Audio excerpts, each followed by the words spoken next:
On a nutshell, some things and watch me fly. Need a package delivered? Give Via Express Courier and Shipping a call. We have secure and efficient island-wide delivery at competitive rates. Same day and next day delivery are also available with 32 pickup and drop-off locations island-wide. We offer the most accessible courier services. Contact us now at 876-499-2621 or 876-499-2554 or visit our website at myviaexpress.com or visit one of our 32 locations across the island. Choose Via Express Courier and Shipping for your everyday and island-wide shipping. The Morning Connection is not your usual talk show. We aim to stimulate discussion and chart new paths to self-empowerment.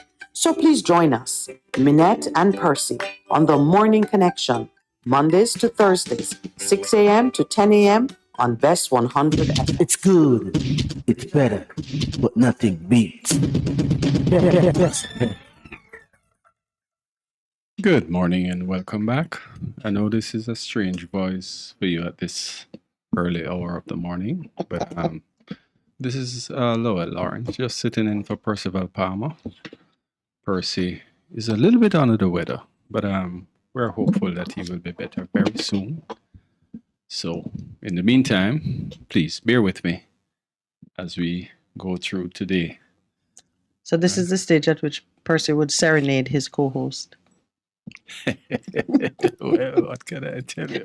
So And well, it is clear that you miss Percy, so you know what can I tell you? no, but you're sitting in, so you should just pick up the slack. I'm just warming the seat for Percy.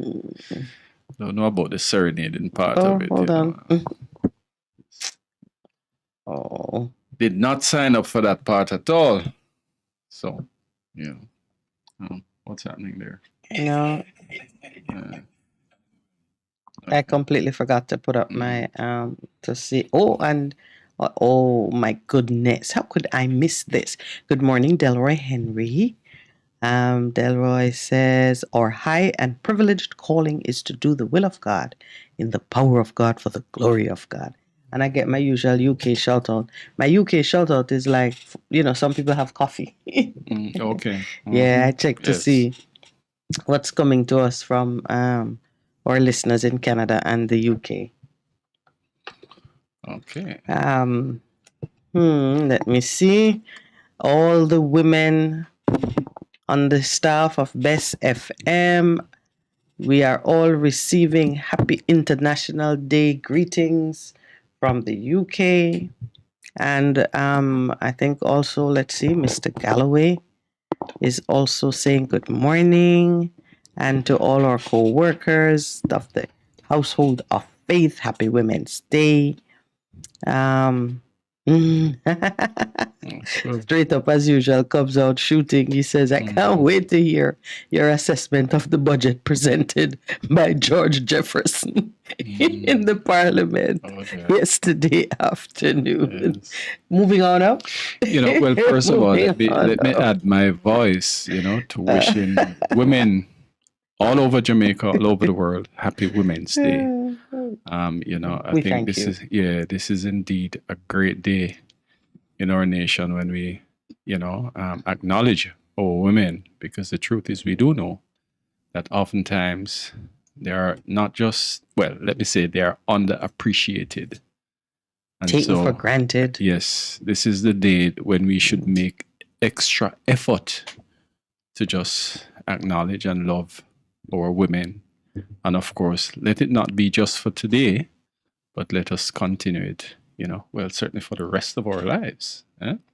And men, let us remember that we have mothers, we have sisters, we have daughters, and therefore we should, endeavor to make sure that they are comfortable, that they feel loved, that they feel appreciated. So Happy Women's Day. Thank you, sir. On behalf of the women everywhere, I receive and I say that you're very gracious in your words and your acknowledgement of all of us. This morning, thinking about it, I thought, wow, I felt such heaviness that it is even necessary for us to be doing a special acknowledgement of women in this way. Just, the gender overall in this way. Because I think, like, how did we get to the place where, by reason of our femininity, we became either the subject of violence, hostility, abuse, taken for granted? How did it get there when, from the beginning of time, every living human being arrived in this world through the agency of a woman? How did we get to Well, that listen, place? there's evil in the So, world, yeah, it just made me from sad the that, beginning. I mean, and it's not that I want women to be the ones lording it over mm, anybody. The partnership that brings about life and that goes into the creation of families is very much a partnership.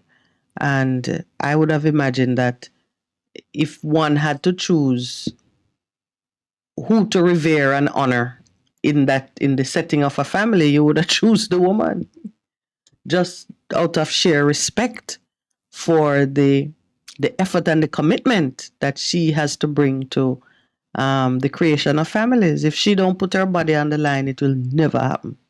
and listen, one should never have to choose because you cannot have one without the other. So there is no choosing. It's a matter of just learning how But to we did live with each choose. other, and there is always this mistake that we make to try to put one against the other. And we need to just move away from that. Let us understand I that would we are have, all human beings. Let I us would have thought. understand that we are equal. We are Yeah, equal. it's one thing to sort of speak along the lines of the ideal, but it did come about that women end up being discriminated against, True. being the object of great violence. And this morning, thinking about it, what I really saw was that our smaller frame, our less, the small, yeah, or just our natural inclination to be, I'm going to say, softer, because I believe that's what captures it. And for most of us to be non-confrontational, to it's like brute force. That's the phrase that came to my mind. Brute force has been given so much weight. Almost every situation always come down to I can, I could conclude this discussion by lifting my hand. Yeah. And so even in the most exalted settings or intellectual settings, there comes a point of frustration when violence seems a very convenient way to shorten things. And whenever it comes down to that, most women are outclassed. And it was just a very, it just came down to, I said, wow, it always comes down to a very basic physical thing of, just like when animals are fighting for dominance, it comes down to who can bite the hardest, deepest, who can cause blood to flow. And I'm sort of doing a free flow at this moment, because the moment I recognize that it comes down to a life against a life, I remember the scripture that says the blood is life. Mm-hmm. And Yes. so the Yes. one who dominates life and who can claim the victor's spot is the one who can affect whether you live or die. In the natural, man against man try to settle things with the gun, with really about termination, ending your life. The one who walks away with with the spoils is the one who can cancel life. And then in the spiritual, we say, don't worry too much about the one who can end your physical, destroy your physical body. Worry about the one who can affect your spiritual existence. And in so doing, I bring it full circle. I bring it back to God because He did create us with a particular mandate. And under that mandate, as you were saying, the ideal situation, we should never have been at a place where you're sizing each other up to say, who's the dominant. In a partnership of equals, you're beginning to look at each other to say who is more important. He didn't set it. The original design was for us to enjoy equity. There you go. Yeah. And because of our fallen state, we end up being in competition with each other. Let's hear what Straight Up says. Wishing all the ladies a happy, special Women's Day. But to me, every day is Women's Day. I celebrate them daily, especially my mother who departed at 102 years Wow. old. Wow. You know that long life is the reward for honoring your parents. Yes. Yes. And I expect Straight Up to depart at 103. Because even though his mother is departed, he's still honoring her. I bless you for that, the greeting, and for sharing that little bit of your own personal circumstance. Yes, definitely. Honoring the mother and the father is the only commandment with a promise. See how important it is? To honor not just the mother, but the mother and the father. Parents. Yeah. Those whose contract brought life into the world, so we can see to the perpetuation, the continued existence of the race. It is interesting because the Bible speaks to how you treat with women. Yes. Widows, orphans, your daughters, imprisoned, the downtrodden, your daughters. Daughters, yes.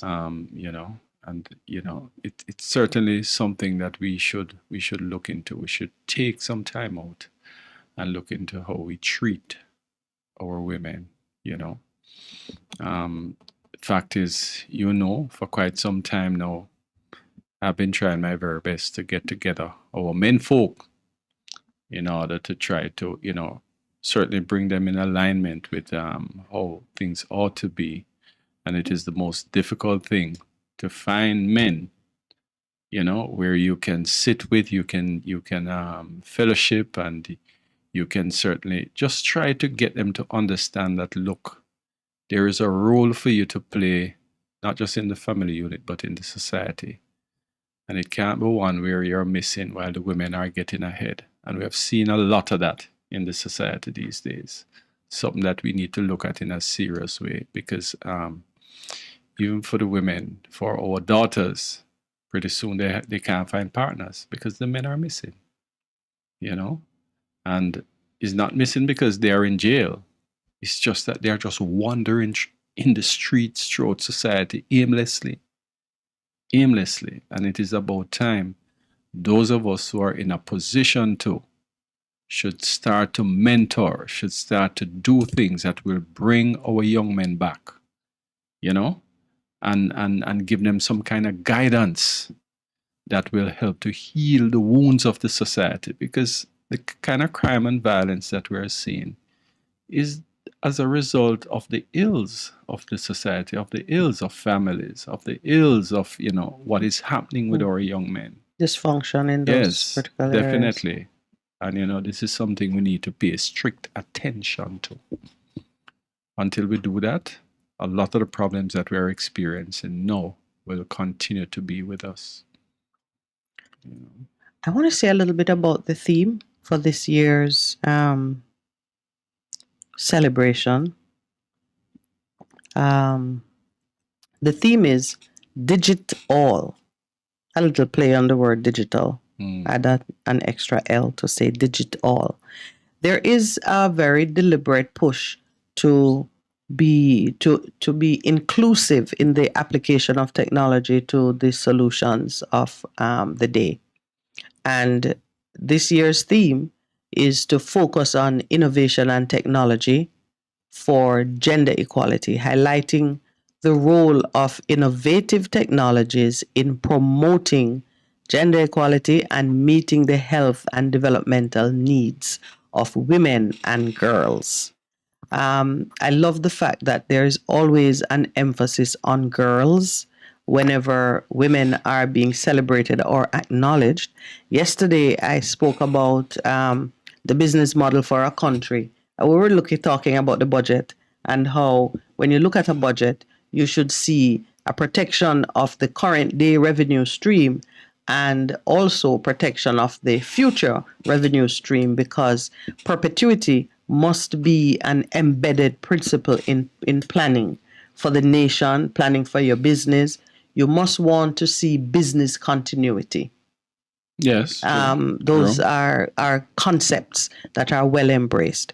If you have that focus, then whenever you are tackling a subject matter, any subject matter, you'll be addressing both the current needs and making provision for the future needs. And it should be visible, and it should be visible. It should be relatable, meaning, the audience to whom you're addressing your presentation should be able to relate comfortably to the material that you're presenting. So when we look at George Jefferson's budget presentation, we've got to see how can we locate ourselves in that budget, because a budget that is speaking to the existence of others and the continuity of life and prosperity for others, but has nothing for you, is not relatable. I already know it's not relatable. I'm just making those comments. But in celebrating International Women's Day this year, always you speak of women and girls, because the girls represent the future. And if you are addressing the needs of today, but not making provision for the future, you're kind of shooting yourself in the foot. You'll be limping in the future. So, looking at the role of innovative technology in promoting gender equality and meeting the health and developmental needs of women and girls. When I contemplate that theme, I see not just and the word developmental, I see not just the well-being of the person, health, mental and otherwise, but I also see economic inclusion. Yes. One of the things that technology does, technology is genderless. I mean, even just the types of crimes you see being carried out on the internet and so on, it matters not whether you're male or female. And so technology can really be a powerful tool in bringing greater equity into even just the economic activities which women can pursue. A coder, a software developer, a data entry clerk, or whatever it is that you want to do in the field of technology, as long as your hands and your brain can manage it, there's no heavy lifting that you have to be, mindful of. How are the women or the girls going to manage it? Robotics. The truth is, the use of technology brings strength and endurance to both men and women alike. And so technology is a powerful ally for women in terms of development. Now, as it relates to information, that is perhaps one of the greatest blessings, because you can find just about anything on the web. Search engines, and there are many sites that have been developed which are specially curated to meet the needs of various groups, women being in the forefront of that. So it is an excellent theme, but beyond it being a theme, what would be wonderful is to see some resources being put behind pursuing this year long. I know that it is a very popular thing now for most companies to have this or that program which is specially geared towards addressing the needs of women. But I don't know, it still carries it just feels like tokenism. To this day, it still feels like tokenism.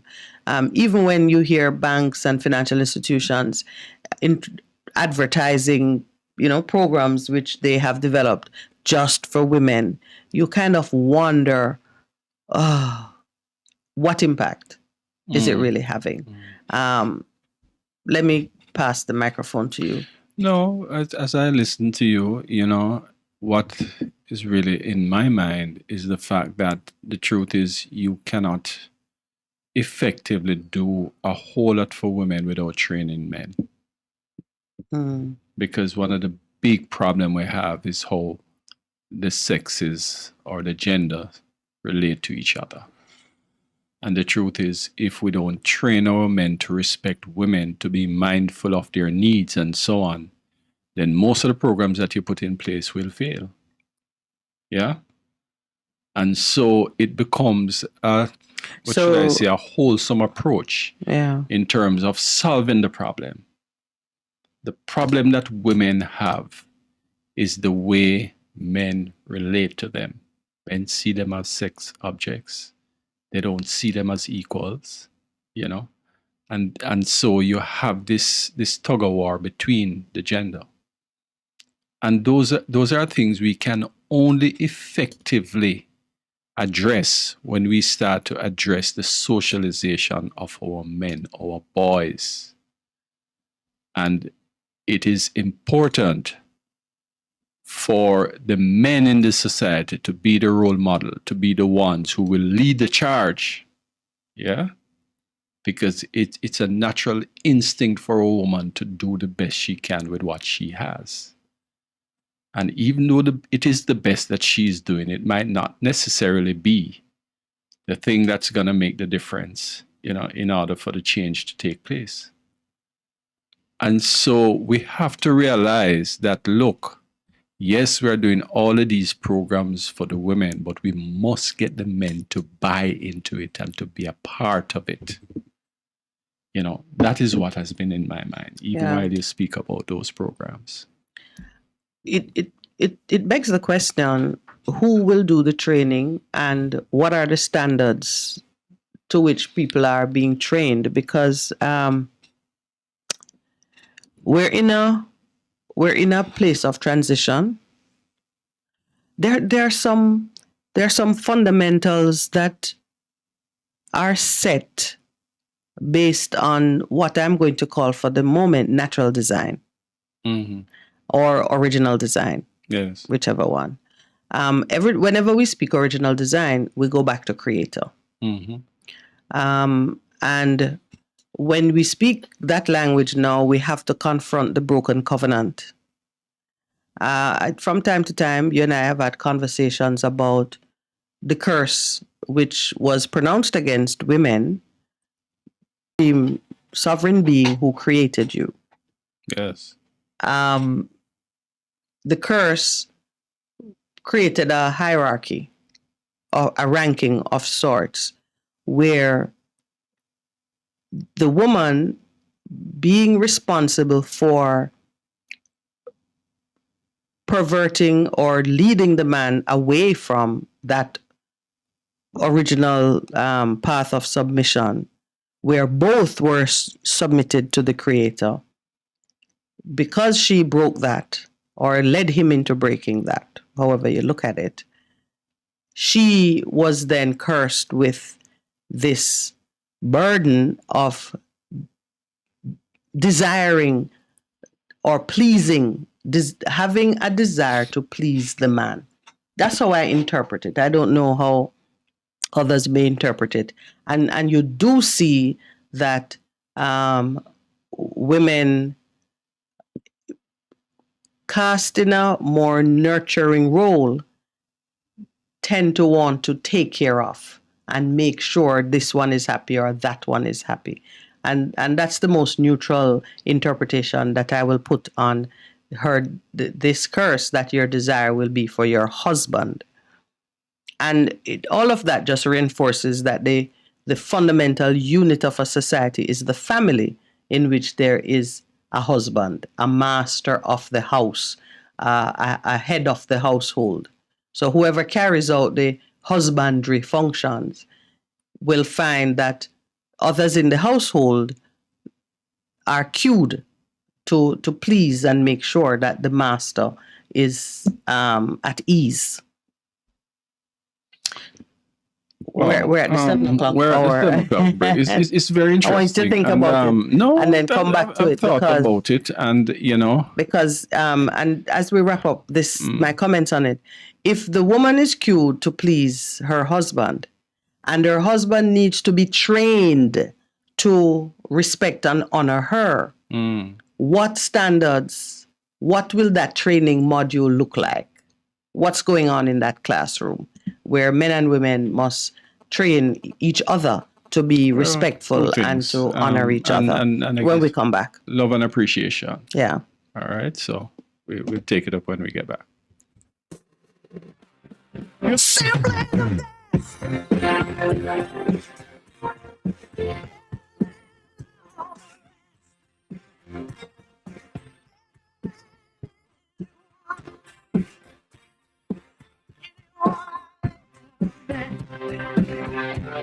You're simply the Best FM 100 on your dial. Keep listening. Increasing the participation of women in the science, technology, engineering, and mathematics STEM industry has been a topic of discussion for many years now, both locally and globally. Recently, UN Women and the United Nations decided to help tackle this issue by observing International Women's Day 2023 under the theme Digital Innovation and Technology for Gender Equality. JIS Radio caught up with 3 STEM practitioners, Dominique Nelson, Abigail Morgan, and Ryan Roberts, who shared their views on global and local inclusion of women and girls in STEM and also suggested ways the gender gap can be narrowed. Did you know that women make up only 22% of artificial intelligence workers globally? According to a 2020 UN Women study of 133 AI systems across industries, 44.2% demonstrate gender bias. These results are representative of the low number of women actively engaged in STEM disciplines, especially information communication technology. Despite these figures, however, many believe gender inclusivity in STEM is improving, with more opportunities being created for more women to acquire related jobs. In STEM globally and locally has evolved, because looking even at schools and in the workplaces, it is highly populated with women in the IT department, in different areas doing security engineering. We have different programs, She Code, Women in Tech, different engineering networks that are available for women to break into these industries. For me, I think more needs to be done locally in regards to that. However, women still have a lot of ground to cover before there are equal opportunities for them. UN Women also reported that a study on gender equality done by the Massachusetts Institute of Technology found that women in STEM fields are paid less, promoted less often, and awarded fewer resources than men. Web developer Abigail Morgan endorsed this view, sharing that while she believes inclusivity is taking a step forward in STEM, employers are still valuing gender over qualifications and competence. The only problem I do have, or the only concern, dare I say, is that when females leave from secondary and tertiary institutions and they're about to go into the working environment, is it as welcoming to female as it is to a guy? In some cases, yes, but in some cases, there are still some issues. You still have women that are victim of discrimination and harassment in these workplaces. So how do we address the lack of inclusivity of women and girls in STEM and their limited access to the digital world? STEM practitioner Ryan Roberts said more focus must be placed on removing the stigma that technical disciplines are more suited to men. I think the best way to do it is to get rid of the stigma that it's a male thing. In all honesty, I have met lots of women that code better than I can code, and that are better than me in a lot of the science subjects. I believe that there should be some bias training, because there's no way you would like somebody to come into your company and then they feel harassed or discriminated. So make sure that the companies can identify and counteract the bias. STEM practitioners Abigail Morgan and before her, Ryan Roberts. Meanwhile, Dominique suggested that more clubs and associations should be established to pay special attention to women and girls who want to do STEM and even for those without the dire interest. Get them invested from primary school, or if not primary, in high school, get them included, get clubs, societies, having organizations that they can be a part of from an early age. Get more mentorship programs that can actually give career advice and guidance. You can also have like apprenticeships where you have different companies helping women to break into the industry and introduce them to different careers. That's it for this feature. Thanks so much for tuning in, and we invite you to log on to jis.gov.jm for this and other interesting news and features. On behalf of studio engineer Joel Samuels, I'm Jada Francis. Walk good. A production of the Jamaica Information Service, the voice of Jamaica.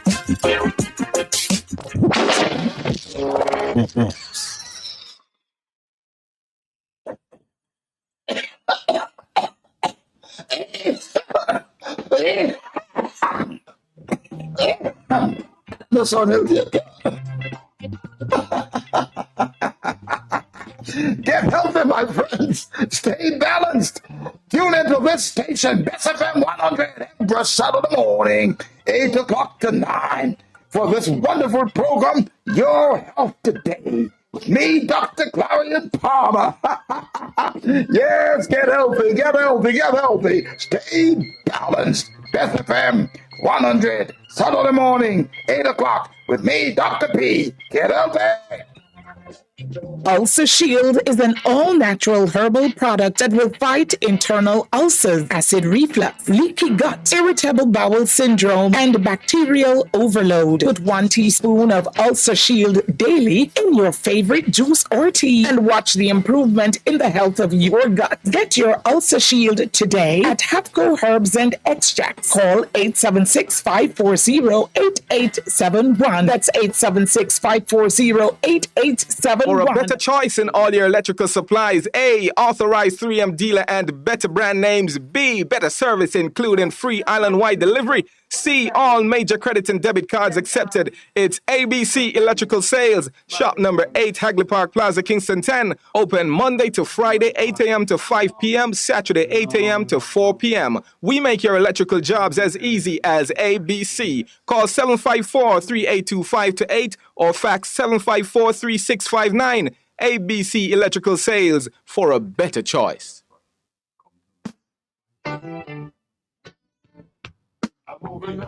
Best 100 FM presents the Mature and Moving Up Show, Lascelles Butch Chen, on Thursdays from 6 to 9 p.m. Welcome to this pioneering radio program on our continuing work in our maturing years. Compellingly defined to educate and liberate the younger generation. Tune in and welcome. Need a package delivered? Give via Express Courier and Shipping a call. We have secure and efficient island-wide delivery at competitive rates. Same day and next day delivery are also available with 32 pickup and drop-off locations island-wide. We offer the most accessible courier services. Contact us now at 876-499-2621 or 876-499-2554 or visit our website at myviaexpress.com or visit one of our 32 locations across the island. Choose Via Express Courier and Shipping for your everyday and island-wide shipping. What should a taxi service do for you? On-Time Taxi Service is more than just a ride to the other side of town. They offer clean and spacious vehicles, reliable service, and promise to always look out for their customers. They'll come when you call and take you where you want to go on time.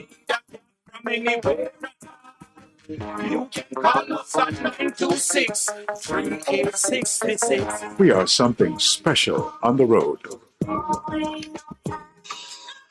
Hey everybody, Apostle Prophetess Dr. Juliet Fagan here. I've got some good news for you. Many of you have asked and God has delivered. Guess what? Join me this and every Sunday. That's right, this and every Sunday evening 7 p.m. until 8 p.m. Catch me right here on Best 100 FM. That's right. On Friend of a Wounded Heart, an extension of Vision Miracle Church of God. And so, on behalf of Bishop Leroy, myself, and all the brethren of Vision Miracle Church of God, I'm looking forward to having you Sundays, 7 p.m. until 8 p.m. right here on Best FM 100.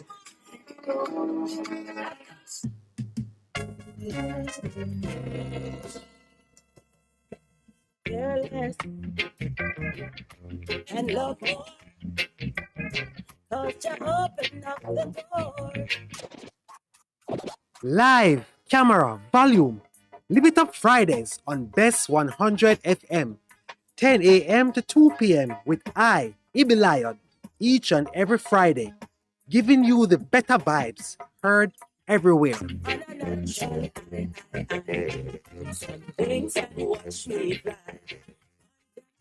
Path beneficiaries. The Ministry of Labor and Social Security is updating our client information records to make it easier to get in touch with you. When you collect your benefits through JN Money, Bill Express, or Paymaster this month, please provide the officer with a working telephone number in addition to your ID and TRN.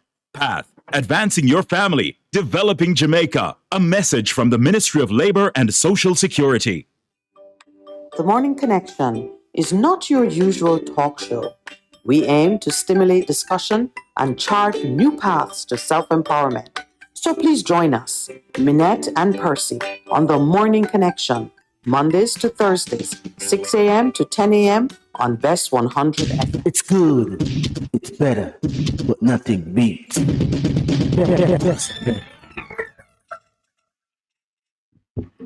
Welcome back and thank you for joining us this morning. It is International Women's Day and the theme is Digital. Innovation and technology for gender equality, embracing equity in the digital space. I made some very elaborate comments, so I know I have to recap. So now I can't respond. No, so, you have it fully in your scope. I was speaking about. Well, remember, I've heard you on it on a number of occasions. Okay, all right. So we don't need to recap. You made the point about men needing to be trained in order to play their appropriate role in bringing this equity into the relationship between, and when I say relationship now, this is everything you do towards another person is a part of a relationship. Yeah. So whether men and women are working together, building families, running politics, whatever it is we're doing together, for that sense of equity and for balance and mutual respect to hold, Lowell says the men need to be retrained. I'm going to say retrained. Well, you said they need to be trained, but right now they're following some codes that exist. So there is a need for training persons into, having the right attitude in the relationship. And I asked the question, who will train? To what standard will this training take place? And I went deep into the curse against the woman Eve, just harking back to original design and where we are in terms of some things. Why is it that women will yield to men, pander to men? This desire that woman is cued to have towards husband, making it clear that husband, because there are unmarried women who are still driven in that way. They identify the leadership in a situation, the male leadership, and you will see them behaving in pretty much the same way as though they are submitting to the leadership of a husband. And, I hear you keep emphasizing curse, especially when it comes to... Let me find the precise words of No, curse. it's okay. You don't need to find the precise words. It is what it is. But it's not a curse? It is... I don't think it's something that should be taken in a negative way. Oh, there are positive curses? Among the curse, are other things. Yeah. And the fact that you have the desire for someone else ought not to be a curse. It becomes a curse if that person abused that situation. Yeah. And as it stands right now, the retraining or the training that is necessary for men is for them to have an appreciation for the fact that this is a default setting in the female gender. Yeah. And so it is important for us to understand that because a person is drawn to you, does not give you the license to abuse that individual. As a matter of fact, the truth is, if you look at your own mother, you know, the way your mother, brought you into this world, nurture, do all of the things necessary in order to bring you to where you are, then that is certainly a very strong reason for you to have the kind of respect that you ought to have. In addition to that, you talk about who will do the retraining. Now, it is important for women to know how to bring up their male child. We do have a lot of families that it is really a single parent family where the woman is the one that's there. And she has to do everything, right? She has to do all the work in the home. She has to work in order to earn an income and so on and so forth. And of course, that family unit suffers because there's no role model, no male role model. There's nothing there that will guide this young man as to how he ought to behave and, you know, what he will eventually become when he grows up. So that's the current arrangement.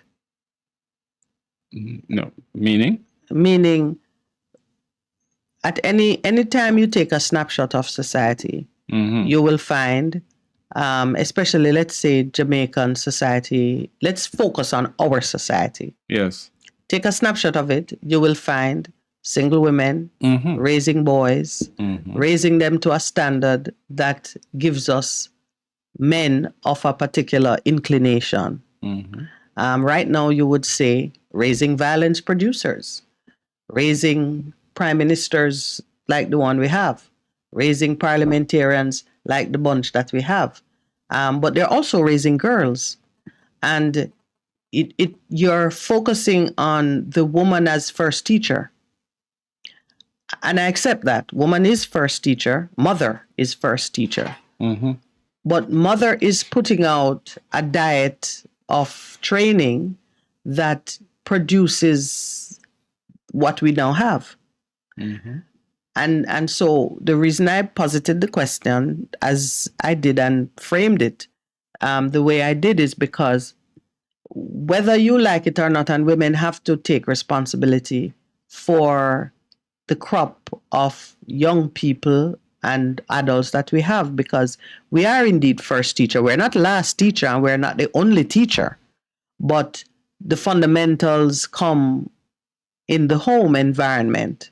And yes, some men are absent and role models are scarce. Good role models, male role models might be scarce, but you still have women who are able to turn out. You still have single women under great circumstances of adversity, turning out, teaching and training and delivering boys, men of quality.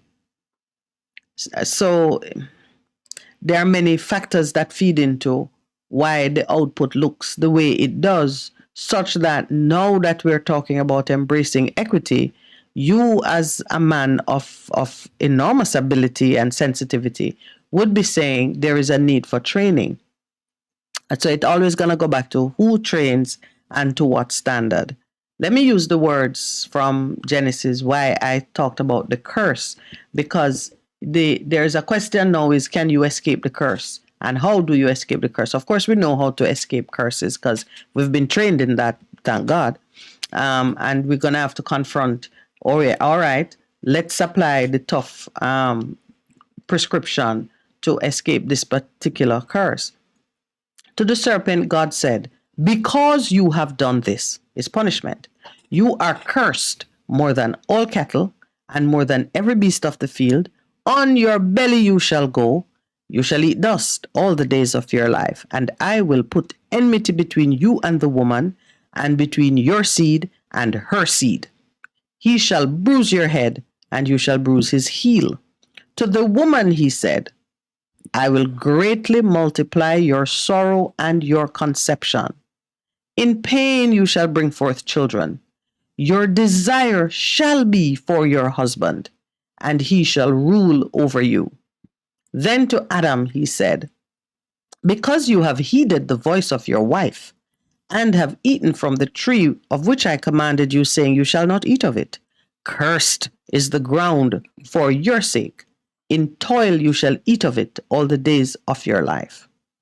And it continues. So, so if the inequality between men and women began as the result or the consequence of misbehavior and the result of punishment, I'll take out the word curse, and it began as punishment. To me, it means that escaping the punishment, redeeming yourself, must be in accordance with the track laid down by the one who imposed the punishment. So, who to train? The truth is, men can train, women can train. Yeah, both. But the standard to which we would have to execute this training must be those principles set by Jehovah, who imposed the curse, who says, your redemption shall lie in your following the way set by my son, whom I have sent. So you could crucify him. He is the seed of the woman who will crush the head of the serpent. You'll have to follow this path. Of course, you know that everything we do kind of takes us back to the light and the way, because really, while we see technology as one of the tools that can restore some balance, we are seeing out of the research that only 22% of all artificial intelligence AI workers globally are women. And there are some reasons for that. There are some countries in which women can't even be educated. How would they participate in anything without the necessary education? And what I'm seeing is you have to examine the fundamentals of how women would get onto the playing field in the first place. You follow? Yeah. And those inequalities arise out of the same broken covenant between man and God and men and women. And you just yesterday there was a news coverage about an investigation. No, actually, I think in the Emirates, the leader condemning what appeared to have been a systematic poisoning of girls in schools, arising from a rejection of the idea that girls should be educated. So girls were falling mysteriously ill in a number of schools, and it pointed to a deliberate plan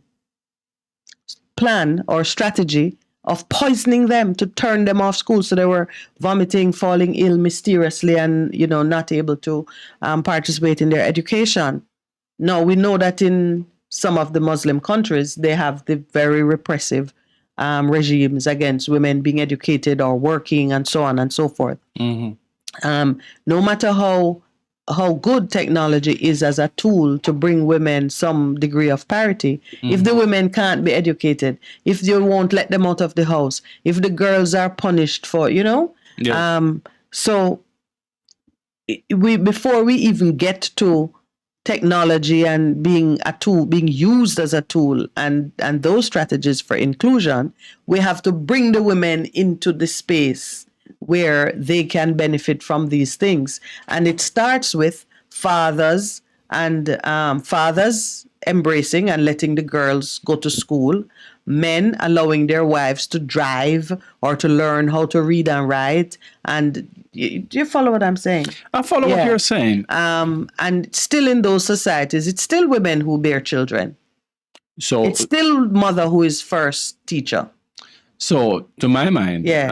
the important thing is that we stop discrimination. Yeah. Yeah.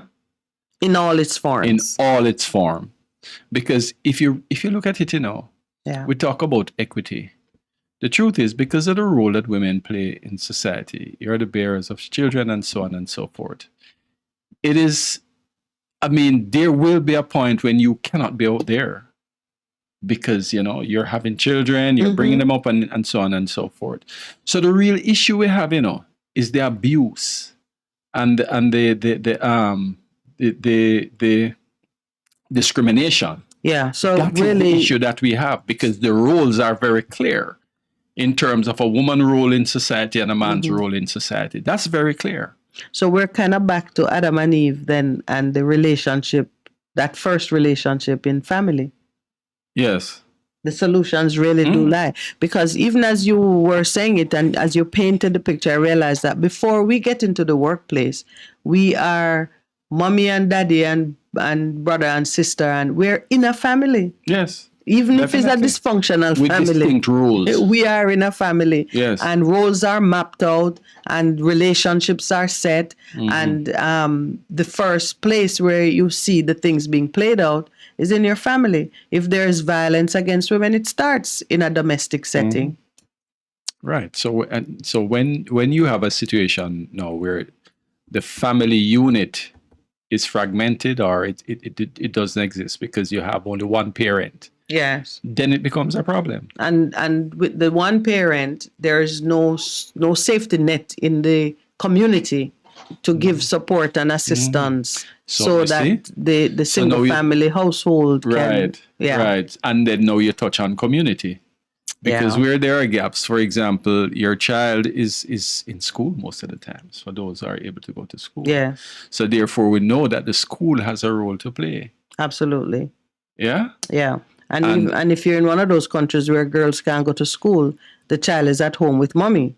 So there's some other thing too that can happen there. But then if mother is to go against the social norms, mother has to be a rebel.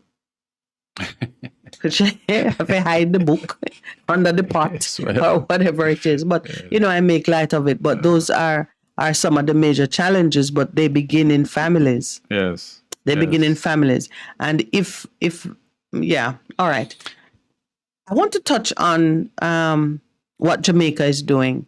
Because honestly, let me tell you, I met Minister Babsy Grange. You remember we had gone to something and she really is a delightful, she's personable. And I remember at the time thinking, because I think I'd gone back to cutting my hair in a particular way, and she had a similar hairstyle, and wow, because she's a good looking woman. At any age, she's a good looking woman. And I remember seeing the haircut and the turn of her cheek and thinking, oh, that this lady could be my relative. Because, I do have the apple cheeks sometimes, and she has those kind of, really remarkable cheekbones. Anyway, I did meet her, and I'm just making it clear that I don't see her politics in all truth, and she's not a lady that wear her politics either. I mean, when where she stands, because obviously she's a minister of government in this particular administration. But I met her in a social setting and appreciated meeting her. I think that might have been the only time I can recall having dialogue with her. But I believe that she is completely out of her depth with this ministry. And you know what? Not her alone. When I think Lisa Hanna was in that ministry for a while too, same thing. It does not seem that we can get a minister to accept the portfolio for gender affairs, even for culture, and do right by it. And I'm sufficiently concerned by this struggle to be giving some deep thought as to why. Why a ministry that touches on such important fundamental things to the human existence and our well-being as a nation, why the persons who get it treat it like a sideshow or a place for gimmickry. To me, announcing that our signature event for International Women's Day 2023 is an all-young female parliament is gimmickry. Honestly, what do? Do they get to make decisions and change the budget and set things? Oh, Lord. I mean, that's and they use the right word, you know. The word they use is that they will be staging. Yes. Jamaica, for the first time, will stage an all-female sitting of parliament for young women ages 18 to 23 on International Women's Day. Even a pantomime is a better and more effective tool for social change than staging an all-female. The first thing is it's completely unrealistic. If Jamaica end up with an all-female parliament, we're in trouble.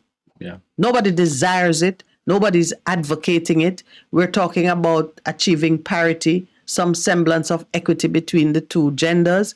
Why would we even do an all-female sitting of parliament? And our current day reality is that of 63 MPs, 18 of them are women. You know. Of 21 senators, I think 8 of them are women. They're doing a little better in that house, but that's our reality. So why would we be staging an all-female sitting? What, we're going to have something with 18 women? You know, I think we're at a good point in the program. This is the point when we get to pray for these people. And of course, you know, our God answers prayers, so we know it will be answered. I think Lloyd was very interested in my rant. He didn't even send me the signal at 7:30. He did actually. Oh, I was so taken up with it. Taken up in the rant that you missed it. I missed it. All right, so there'll be an all-female sitting of parliament. Nonsense. Right. That's what I call it. So we take the break? Yes. Yes. Okay. When we get back, we go into our prayer. Oh, Lord.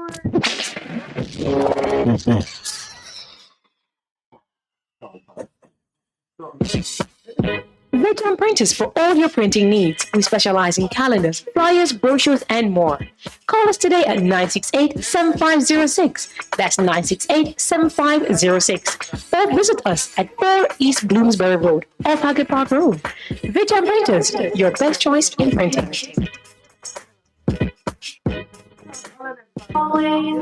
What should a taxi service do for you? On-time taxi service is more than just a ride to the other side of town. They offer clean and spacious vehicles, reliable service, and promise to always look out for their customers. They'll come when you call and take you where you want to go on time. You can call us on 926-3866. We are something special on the road. Greetings, brothers and sisters. I invite you to join us for the Church of Our Lord Jesus Christ radio program with Elder Kendrick Murray, where we stand firm that Jesus Christ is the Son of God. This broadcast is heard every Saturday from 12 noon to 1 p.m. and again on Sundays from 4 to 5 p.m. The church is located at 3550 Pleasant Valley Road here in Mobile, Alabama, in the United States. You may visit our website at sonofgodlives.org or our YouTube page at Minister K. Murray. Or you may call us at area code 251-300-8812. God bless you, and we look forward to you tuning in to the program. Hello. Pastor Howard Palmer here, coming to you from New York City this and every Saturday morning, 6 a.m. to 8 a.m. That's right, 6 a.m. to 8 a.m. this and every Saturday morning, right here on Best 100 FM. Don't you miss it. Ready. Is this the confusion you feel when trying to work your way through medical systems in Jamaica? Try a dose of Ask Dr. Mary every Thursday at 5 to 6 p.m. Let Dr. Mary help you understand your medical problems and bring you to a calmer place. Here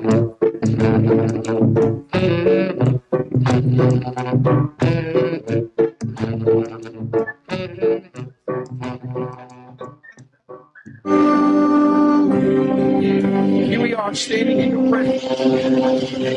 Glory Connect! Glory Connect! Join us on Best FM with Apostle Prophetess Denise Wellington and Pastor Alicia Gonzalez Morgan. Every Saturday at 4 p.m. on Best FM Radio. Come out and discover your purpose. Take up that phone and dial now. Call and experience something new. Experience something great. Experience your own expression of encountering the supernatural glory of God's abundant life and transformation being fulfilled.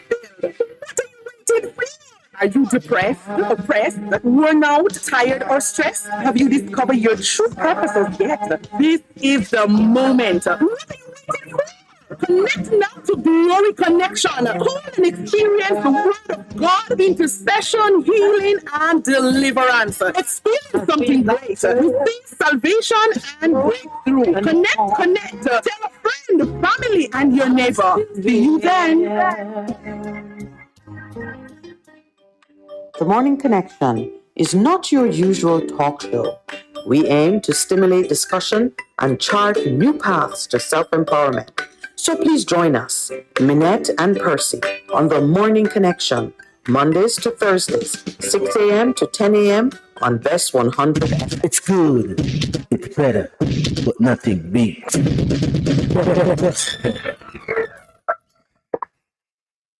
Good morning and welcome back. We are entering that segment now that one caller called the benediction.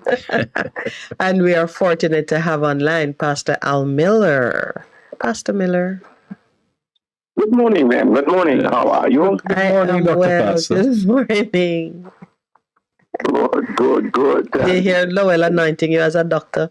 Yes, Dr. Pastor. Yeah. Dr. Pastor. You see what I mean, Madam? There must be many patients. You're a doctor to the pastors. It is International Women's Day. And I know that Pastor Percival, in requesting your support this morning, was very deliberate in his choice. He tells me that I missed an excellent Women's Day sermon on Sunday, but he would commission you to share the highlights with our listeners. My goodness. I hope you remember the highlights. Not that I trouble, Mom. Let me give you a clue. Because I have been using the word curse to Lowell, and he's been trying to get it out of my dictionary this morning. We spoke about the original design, that God did intend for men and women to have equality and to work in partnership under the dominion mandate. Yes. But then when man, what we like to call the fall of man, sounds so romantic, but when the woman led the man into error, a curse was pronounced against her, which I read it this morning because I just wanted it to be clear how it is that men and women no longer stood shoulder to shoulder in the way that God intended. The Lord said, I will greatly multiply your sorrow and your conception. In pain you shall bring forth children. Your desire shall be for your husband, and he shall rule, and he shall rule over you. And therein, I think, lies the rub, as they say, because the submission, which was originally intended for man and woman to be fully submitted to God, now husband is standing, wife is desiring him, and husband is the one whose submission to God represents the family's submission to God. But there was a path to redemption, as I mapped it as the path to redemption, which is what would bring us back to that original mandate or original design. And Percival was sharing with me how creatively and intriguingly you mapped it out in your sermon on Sunday. I felt it might be good to share it before we go into prayer for the nation. So you remember now what you were teaching on Sunday? Well, little bit it will come. Where's Percival? Percival have laryngitis. You need to go lay hands on him and heal him. Have who, ma'am? Laryngitis. Apparently. With that one. His voice, the voice. Yeah. Apparently he lives, yes. But I think part of what I was saying is not as, fresh, because, so many water has gone under the bridge since. But as you said, the redemption, and we must remember that, yes, that happened as you have outlined, but man also therefore responded in his response to his action, brought them both under the same similar penalties that naturally come to consequences of action. Yes. But we certainly can rejoice that in the coming of Christ, redemption came to us all. Yes. And so we have been redeemed. And so it has brought us back to equality, because we were all made in the image and likeness of God, male and female made he them. Because biblically, man to God is not male. Man to God is male and female. Mankind. Walking in unity and oneness to complete purpose.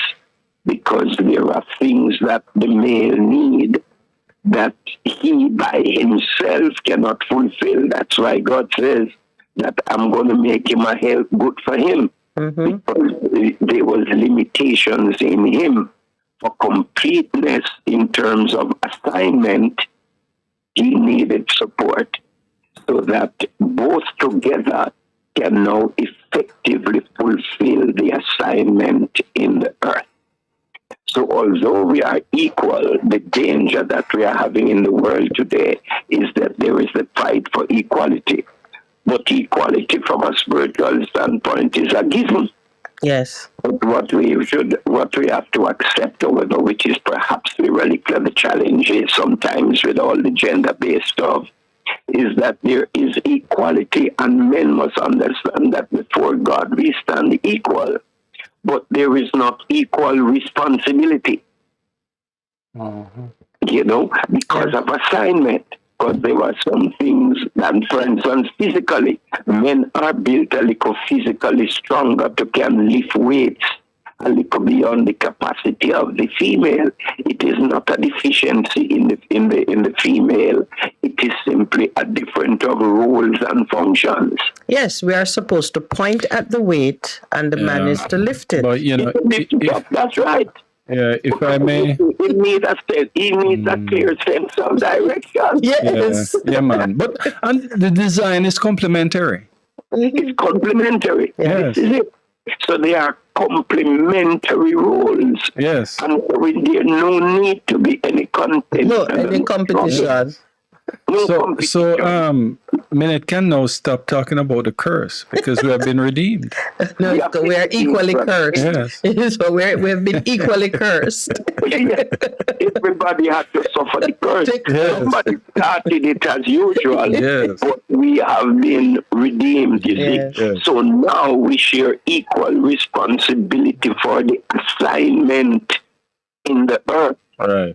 And we have different responsibilities in terms of the application in the pursuit and fulfillment of that assignment, so that there are defined rules and functions just to enable the unity to have maximum benefit and effect.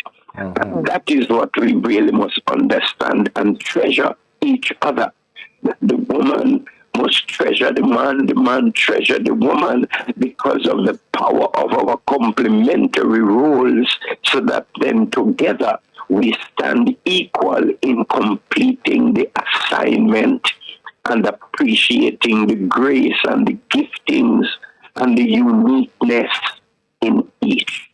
And if we do that, then we would not have the kind of abuse that makes it necessary. Like for today, there has to be the whole question of gender issues because of the abuse, because of the neglect, because we have not dealt in love, fairness, and justice. And I think I remember now that's one of the points I was making, that the issue of love must be equal, that love needs justice to protect it. And if we in love, then we must be just one to another. And there should be no injustice done to women. We can not at all. You cannot do that when you love. There can be no injustice. So we have to deal justly with each other, ensure that our women are cherished and that they have equal opportunities and the abilities to maximize their potential and to bring to the table what the good Father has given to them, that together we can accomplish our assignment as one. Yeah. I bless you, Pastor. And I think that is a good note on which to move into the prayer for the nation, because the theme of this year's acknowledgement of women is inclusion, embracing equity. It focuses somewhat on applying technologies to bring this equity into existence, but we will pray for the nation as we are called to do, and I thank you for carrying out that task for us this morning. Wonderful, and thank you for the joy and the privilege of just being with you. Continue to do what you're doing, needed for us. So, Father, we come in the name of Jesus. We thank you for the tremendous authority that you have given to us mere men, that we could walk in the power of your Spirit. We thank you, Lord God, for this day as it is celebrated with a focus to call to the issue of justice for the women in our world. We ask you to forgive us for where we have not dealt justly with women as a nation. Forgive us in the earth, Father, for all the injustices meted out, the punishment, unfairness to women, and we repent of it, and we ask you to forgive us, Father. Forgive us and forgive all the nations in your grace and mercy for the perpetuating the kind of injustices. And in our own nation, we cry for a just society, and we ask, Father, in your powerful name, that you would cause us as leaders in our nation and us as a people, that we would all cry for justice, to cry for justice on a platform of love, one for the other. We're in our cry for justice. It is with care and concern for others, so that love is what motivates the cry and therefore orders the responses to the cry. So, Father, may your love fill our hearts as a nation and a people. May we submit to your lordship and imbibe your love deep within our souls and our spirits, that, Lord, we would respond in justice one to the other, treating each other fairly. We thank you for the women of our nation. They have been the backbone of this land in all that they have done to serve and to develop, even times when we as the men have failed in our responsibility, abdicating our position and our place. We repent of it, oh God, and we ask you now to bless us and to bless our women in this nation. Continue to strengthen them and to guide them and to help us as a people to stand together and do everything to ensure that we wipe out all injustice to women and girls in our nation, that we would respect them and care for them and not abuse them and rape them and belittle them. But, Father, we'll become a nation that is known as a nation of justice and truth in righteousness and honor of all its citizens at every level. So bless this island nation, we pray, and indeed the earth, because we cry for a visitation of your spirit upon the entire earth, restoring your kingdom of love, that the message of love and justice and truth will ring through across the continents of the earth to the praise and glory of your name. We thank you, Father. Hear us now as we commit all to you in the powerful name of Jesus, our Lord and Master. Amen. Amen. Amen. Bless you, Pastor. Yeah, thank you, Pastor. Appreciate it. Bless your heart. Thank you much, guys, for being with you. God bless you, man. We woke up. Yes, all right. Definitely. Bless you. All right. Blessings. Yes.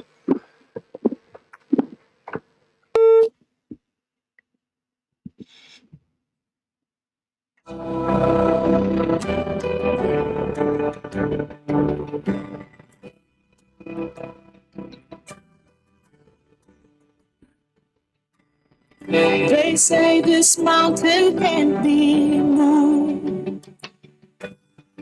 They say these chains will never break. They don't know you like we do. There's power in your name. We heard that there is no way through. We heard the tide will never change. They haven't seen what you can do. There is power in your name. So much power in your name. Move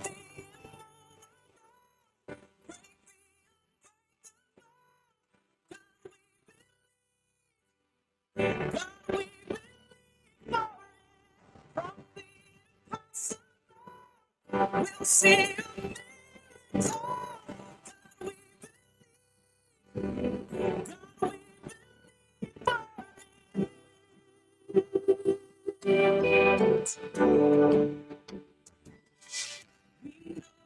hope is never lost, for there is still an empty grave. God, we believe no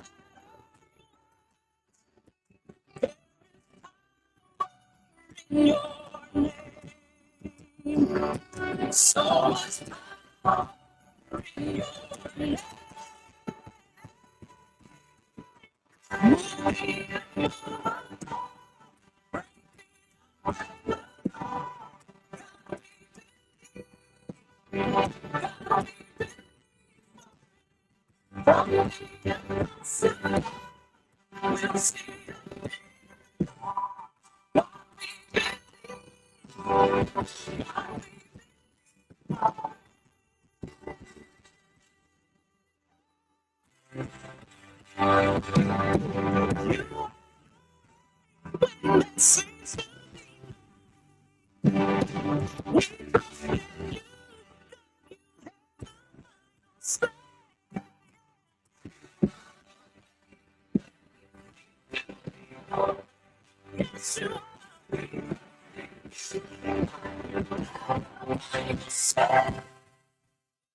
And so we continue to make our declarations over the nation. We decree and declare that no longer shall the princes and leaders of the land abuse and oppress the people. Let the ties that bind us be unbreakable bonds of love, respect, and equity. We decree and declare a time of freedom, empowerment, and prosperity for the people, a season of outstanding achievement. We decree and declare that the administration of justice in every sphere of life shall be freed from the limitations of cynical and unbelieving men and women, and that justice shall indeed flow like living waters from the throne of God into the bellies of every man and woman. We decree and declare that every Jamaican man, woman, child shall increase in knowledge of self and of the one true God, such that the divine creative power to prosper and excel shall be unlocked in this generation and generations to come. We decree and declare that the hearts of our leaders and their bowels of compassion be opened to hear the cry of the people and to respond with love, generosity, and respect. We decree and declare that the ordinary men and women in communities across this land will become families that work together in harmony to assure the well-being of all members, giving special care to our children, or elders, or women, and those with disabilities of any kind. We decree and declare that starting today, men and women across this nation shall arise and return to the place of abundance in humility and repentance to reclaim their identity and bring prosperity to their communities.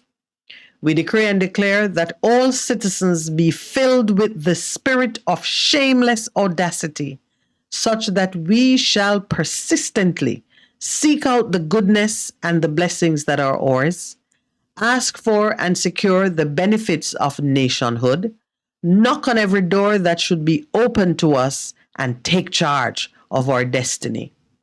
We decree and declare that this nation will move as one in submission to the sovereign will of God, so that the world may see your power and greatness, and you, Lord, will be glorified. We decree and declare that all men and women of princely or royal authority shall now speak and act with boldness to secure the release of your people in obedience to the urgings of the Holy Spirit and for the fulfillment of prophecy, as said in Isaiah 51, verse 11, those the Lord rescued will return. They will enter Zion with singing. Everlasting joy will crown their heads. Gladness and joy will overtake them, and sorrow and sighing will flee away.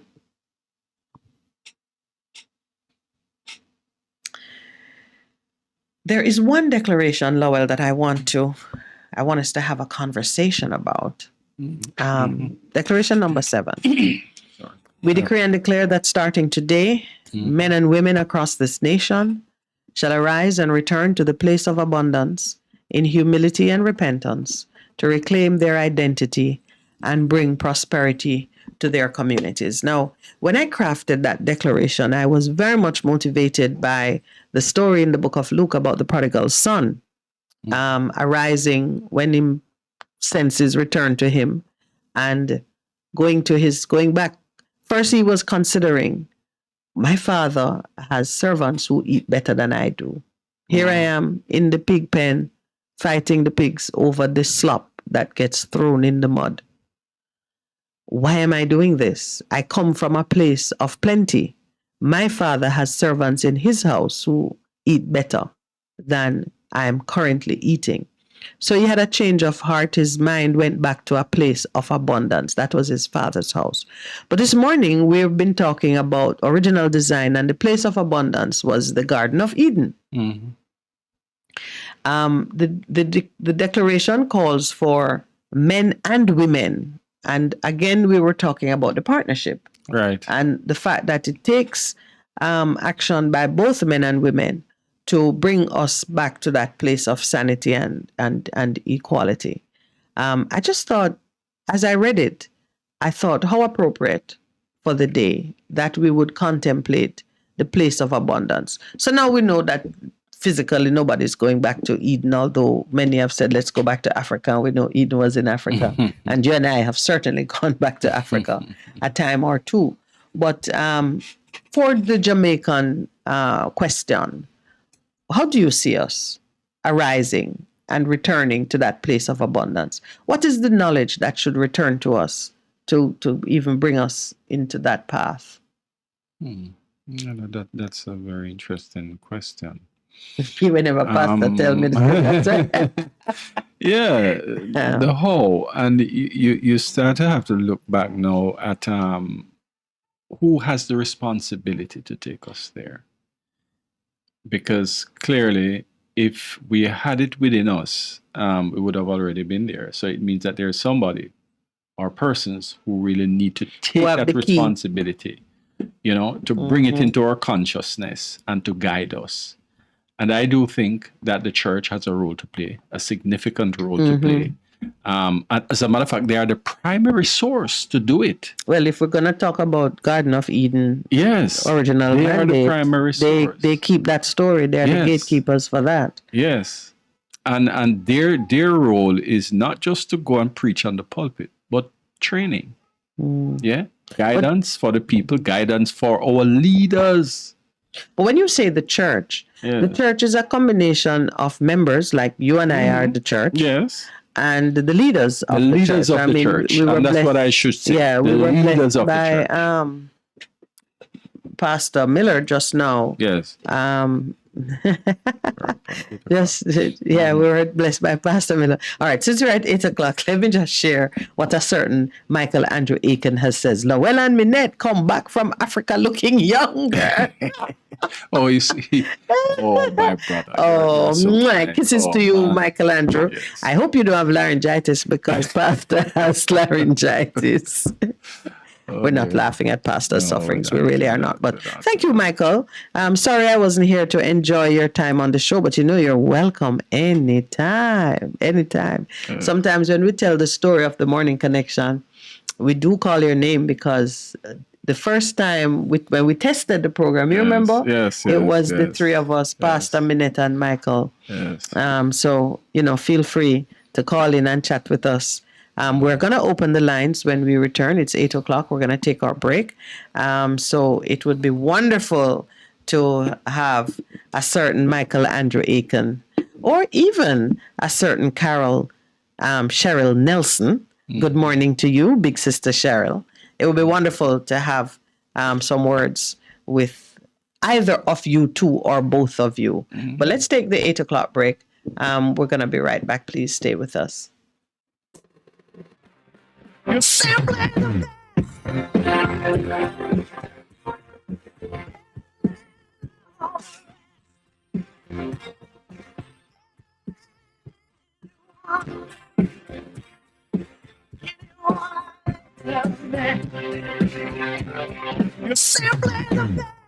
Best FM 100 on your dial. Keep listening.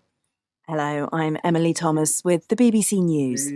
The UN Secretary-General Antonio Guterres is in Kiev for talks with President Zelensky about how to extend a deal allowing the export of Ukrainian grain. The United Nations and Turkey brokered the agreement with Russia last year after a total Russian blockade of Ukraine's ports saw grain prices surge, but it's due to expire in 10 days' time. Our diplomatic correspondent James Landell is in Kiev. A huge amount hangs on this, because if suddenly Ukrainian grain was not allowed onto the international market, not only would Ukraine find itself with more full silos that could not be filled with this year's harvest, but also global food prices would soar, there would be global inflation, and a lot of people around the world who are already hungry would face imminent starvation. And we're talking millions of people in places like Yemen, South Sudan, Somalia, and Ethiopia. German investigators say they've searched a ship suspected of transporting explosives used to sabotage Russia's 2 Nord Stream gas pipelines in the Baltic Sea last September. The search happened 7 weeks ago, and prosecutors say they're still investigating the identities of the perpetrators. US media have quoted anonymous intelligence officials as suggesting a pro-Ukrainian group carried out the attacks. Fresh protests have begun in Georgia's capital, Tbilisi, sparked by controversial legislation that would allow many media outlets and rights groups to be branded as foreign agents. The bill's initial approval in Parliament triggered violent clashes on Tuesday evening. Rayhan Dimitri reports from Tbilisi. Anger against the proposed law is still very real among Georgians who fear their freedoms will be eroded. They'd taken to the streets on Tuesday after lawmakers from the governing Georgian Dream Party backed its first reading. In a statement, Georgia's Interior Ministry said that 50 of its officers had been injured in last night's protests. 66 demonstrators were arrested. Among those detained was one of the leaders of the opposition, Zurab Japaridze, who was reportedly beaten. The opposition says the Russian-style law marks a shift towards authoritarianism and would damage Georgia's chances of joining the EU.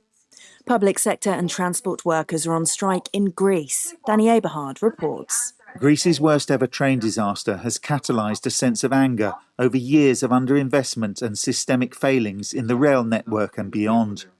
Teachers, health workers, bus drivers and ferry crews are among those joining rail workers who've been staging strikes since the accident, demanding safety improvements. Further protest rallies are also taking place. All this with an election imminent.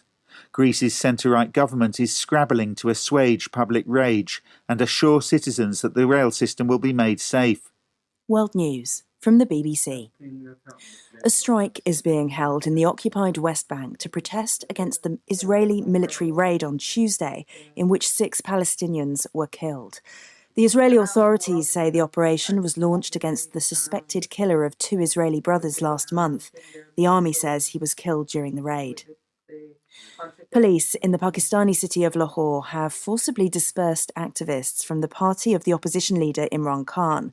Footage showed dozens of men and women gathering for a rally, with some being taken into custody for violating a ban. Our Pakistan correspondent Caroline Davis reports. Officers wearing riot helmets and protective body padding and holding plastic riot shields and batons were filmed by the BBC. A water cannon was deployed into a crowd of PTI supporters, Imran Khan's party. The former Prime Minister had announced that today was the party's first election rally for Punjab and KP provincial assemblies. The Punjab government had banned gatherings and protests, but the rally had gone ahead regardless. Pakistan's media regulator has banned coverage of Mr. Khan's rally. On Sunday, the body announced that no TV channel could broadcast his speeches or news conferences because they said Mr. Khan had been levelling baseless allegations against the state's institution and spreading hate speech. 13 men have been executed in Somalia's semi-autonomous region of Puntland. 9 of them were accused of belonging to the Islamist groups Al-Shabaab and Islamic State. 6 were former soldiers convicted of murder. Australia's immigration minister has granted a last-minute plea for the family of a boy with Down syndrome to be allowed to stay in the country.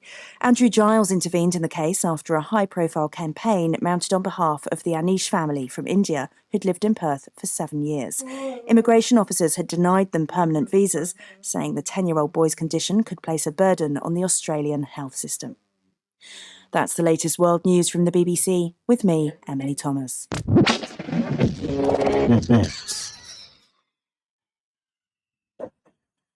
Crystal clear and sharp vision. Ultra Clear is a total natural herbs formulated to activate the adult replacement stem cells in your body, sending them to the eyes to repair the damaged cells. Take 1 teaspoon daily in hot water and watch the improvement in your vision. To get yours, call Hafco Herbs 876-540-8871. That's 540-8871 or WhatsApp 533-0462.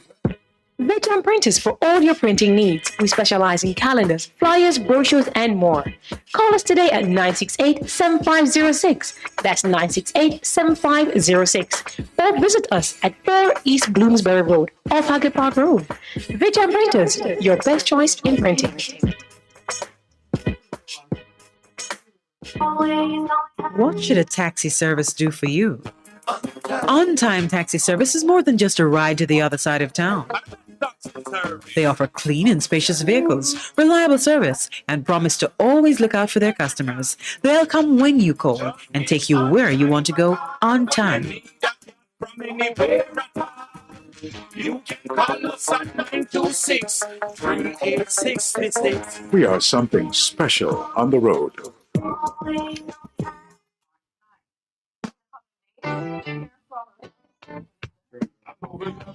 Best 100 FM presents the Mature and Moving Up show, Lascelles Butch Chen, on Thursdays from 6 to 9 p.m. Welcome to this pioneering radio program on our continuing work in our maturing years, compellingly defined to educate and liberate the younger generation. Tune in and welcome.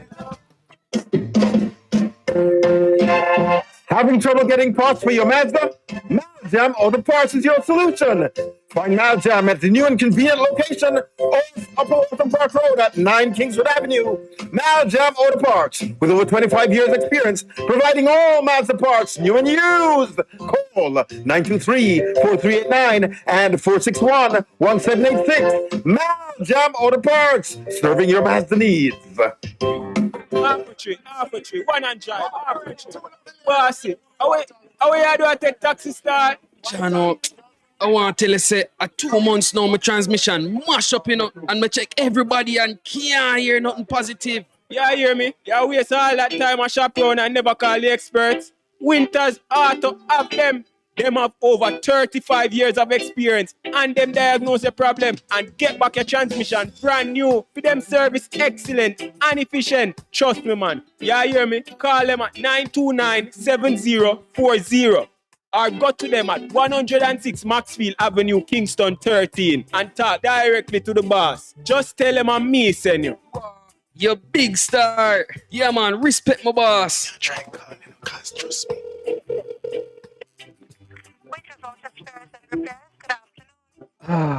What a relief. Need a package delivered? Give Via Express Courier and Shipping a call. We have secure and efficient island-wide delivery at competitive rates. Same day and next day delivery are also available with 32 pickup and drop-off locations island-wide. We offer the most accessible courier services. Contact us now at 876-499-2621 or 876-499-2554 or visit our website at myviaexpress.com. Or visit one of our 32 locations across the island. Choose Via Express Courier and Shipping for your everyday deliveries and international shipping.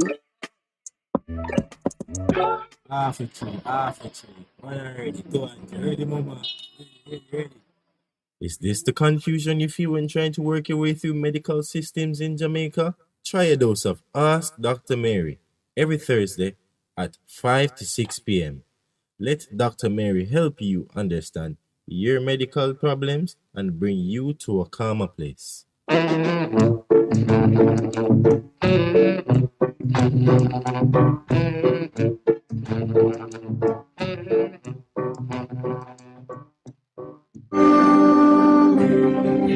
Here we are standing in the presence. Glory Connect. Join us on Best FM with Apostle Prophetess Denise Wellington and Pastor Alicia Gonzalez Morgan. Every Saturday at 4 p.m. on Best FM Radio. Come out and discover your purpose. Take up that phone and dial now. Call and experience something new. Experience something great. Experience your own expression of encountering the supernatural glory of God's abundant life and transformation being fulfilled. What are you waiting for? Are you depressed, oppressed, worn out, tired, or stressed? Have you discovered your true purposes yet? This is the moment. What are you waiting for? Connect now to Glory Connection. Call and experience the Word of God, intercession, healing, and deliverance. Experience something great. Receive salvation and breakthrough. Connect. Tell a friend, family, and your neighbor. See you then.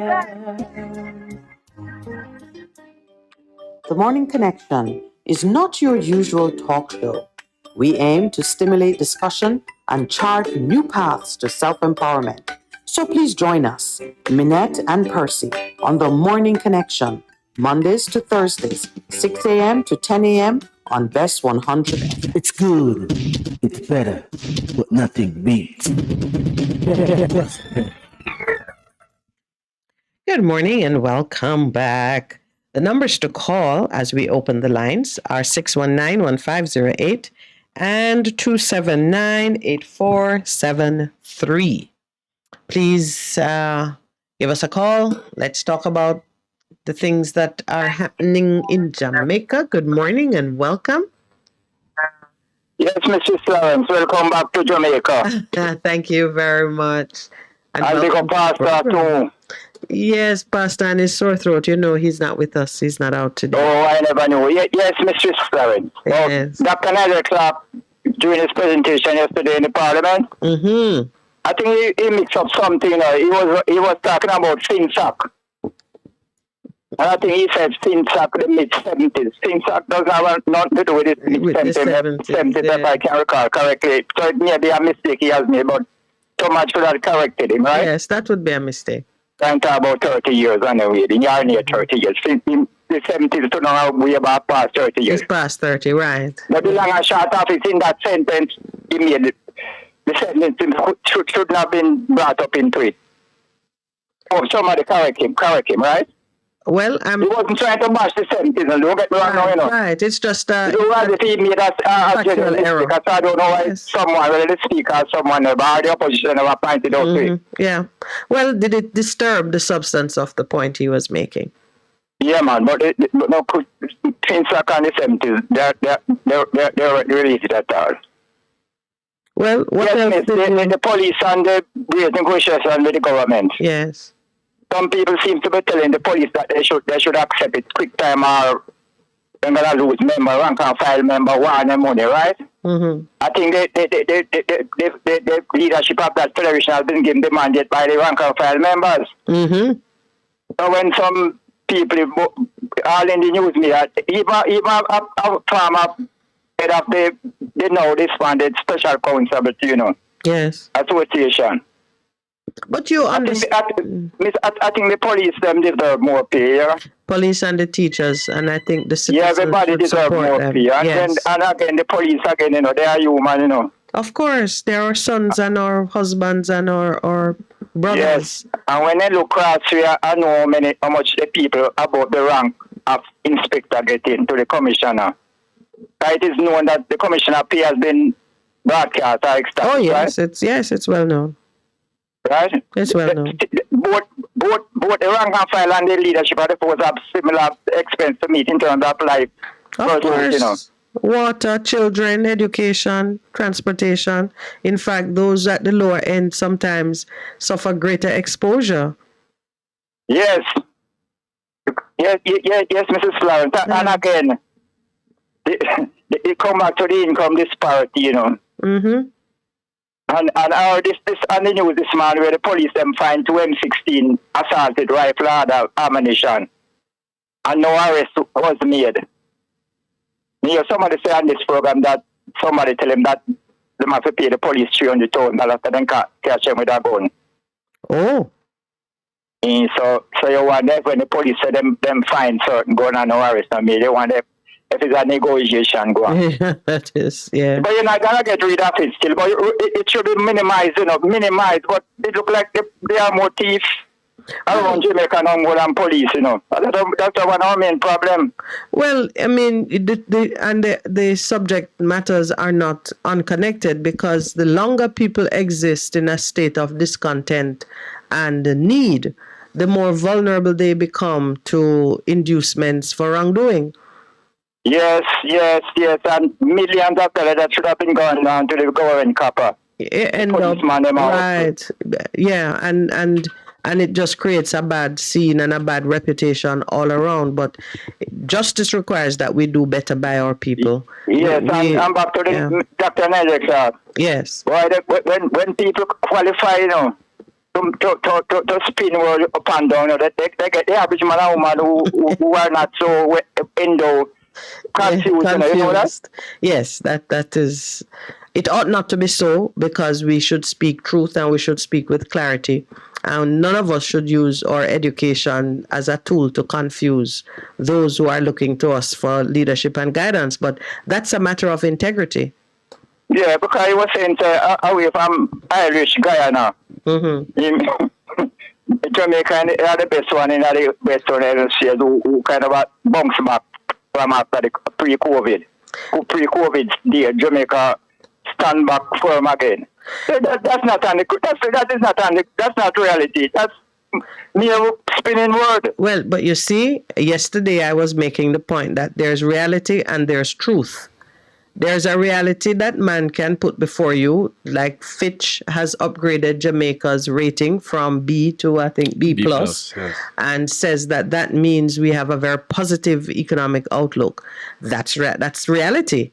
I look at it and I said, wow, looking at that, I should be feeling a B plus uptick in my own personal circumstances. Well, that's the point, Mrs. Lauren. Yeah. And besides, right now, a lot of Jamaica janitors and cleaners are knocking on the door of Barbados, Trinidad and Tobago, as the minister was speaking in Parliament yesterday. Yeah, even as he's speaking, we are losing critical, essential service providers because they're not feeling that B plus uptick in their pockets. So now you have competing realities. Yeah, Which one is the yes, truth? you're right. I would like the Minister of Labour and Social Security tell us how many farm workers went up over the last 6 to 10 years and how much of them return and who don't return. Yes. We don't like to get all the update from the ministry. Yeah, because we are losing people. Yes, we are. I gonna continue, gonna stop. Of course, because your primary responsibility is to your own survival. Yes, Mrs. Flowers. That's what I mean. I want to make it stop, We have to address the income disparity.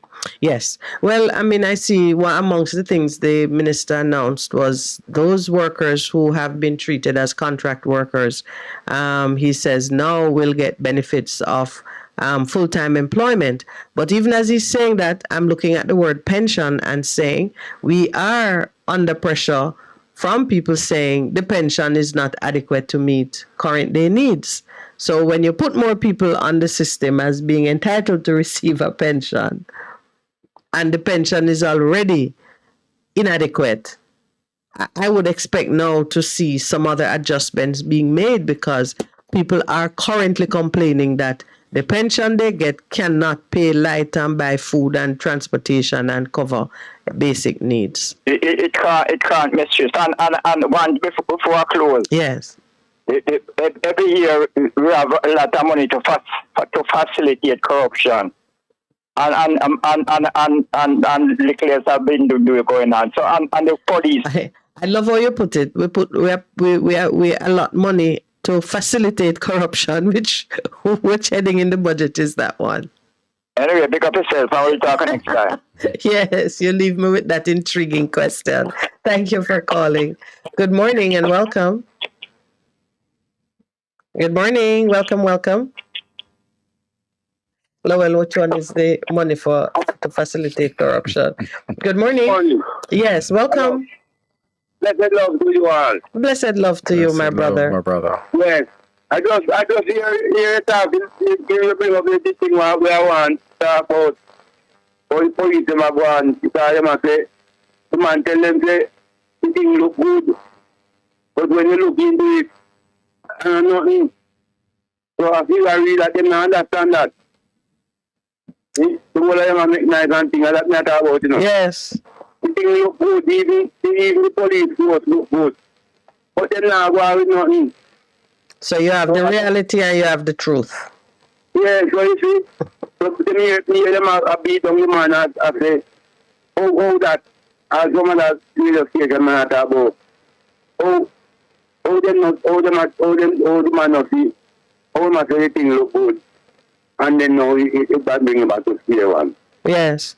Because a man say more get a dog. And all the dog good and thing. And when you go look on the dog, I want one stone dog. Figure. Yes. Can't bark, can't do nothing to protect and defend. So we like can do. Yeah. Yes. So I got me to talk about, and the people them not going good, The government, I tell them about this government, it's not going good, and we the people. Here most of the people are talking about can't come back good and can't this and the man win again. And so them want to the people. Well, we are the opposition. And we supposed to rebel about these things and move them. Yes. Enough 5 years or what. Right. Yeah. And then move up and to move. Accountability has to be immediate in some instances for it to be meaningful. The man come, when he come and say, all of these things are going to end. Corruption and all of them things. So we tell them, say, no matter what I say, no, them thing them will bring in. So some people see it. When you hear them say, them attack something and them say, no man, you never do this, you never bad mind man, I'm never angry or bad. That's not them mind to do. Yes. Well, you know, just now the other caller was saying that a well-educated, articulate person can sometimes use that education and their skill with words to create confusion and to paint a glowing picture of something positive when in reality, as you say, is a figurine. It's not a, yeah. And that special most people into them glass school, you know. Yeah. And you know, this Minister of Finance is, he uses it, some might say, to good effect, but I don't like to see it. He will actually be smiling and cheering himself on while he's telling you that you're to be buried over there. Yeah. And I don't like it. It is a kind of deception that it's unfortunate that it is coming into our politics, because in Parliament is a place where you have to speak truth and you have to speak with sobriety. Yeah. And remember, I tell you one time when the time when you were in. Yes. Yeah. How them go on and them them say, if you have something to say, someone come say, tell the public. Tell some secret people that them can polish it off and wash it out and fix it before, yeah. So that we speak against that this level of deception and the confusion that you bring into the house where the highest level of business is being conducted. As always, my brother, thank you for sharing with us. Yes. I'll be to hear from you, you know. Oh, yes, that's true. And then all right, I'll take care of it. Yes. Yes, okay. Good. Bye. Good morning and welcome to the Morning Connection. Hey, good morning, Mrs. Williams. This is Governor. I so ashamed to know that I treat the program so bad. You mean you haven't called us in a long while, and then it sounds like you just called me Mrs. Williams. Yes. Did you call me Mrs. Williams? Certainly did. Yes, I do. Why you call me Mrs. Williams while Mr. Lawrence, to whom I'm married, is sitting right beside me? I'm sorry. I just missed your name. Oh, okay. It's Lawrence. I apologize. The apology is accepted. Yes, ma'am.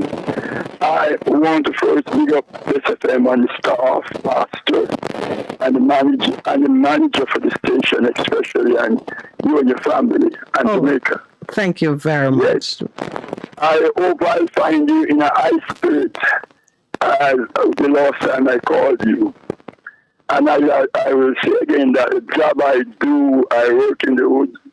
Right now, I don't have a radio where I am right now. I don't know the topic this morning, but I tell you, it's a great day for me to speak to the great lady, Mrs. Williams, and the SFM crew. Well, today we are celebrating women because it is International Women's Day, and we were talking about how to rebuild that bond of love and respect between men and women so that we can work together as partners to solve the problems of the day. That is how we have started the morning. Are you married? It's a wonderful topic. Yes. Let me first pick up all the ladies then and the women, because the women are great people, and without the women we could not exist. Wonderful topic. I called today to speak on a matter in Nathan, right? Yes.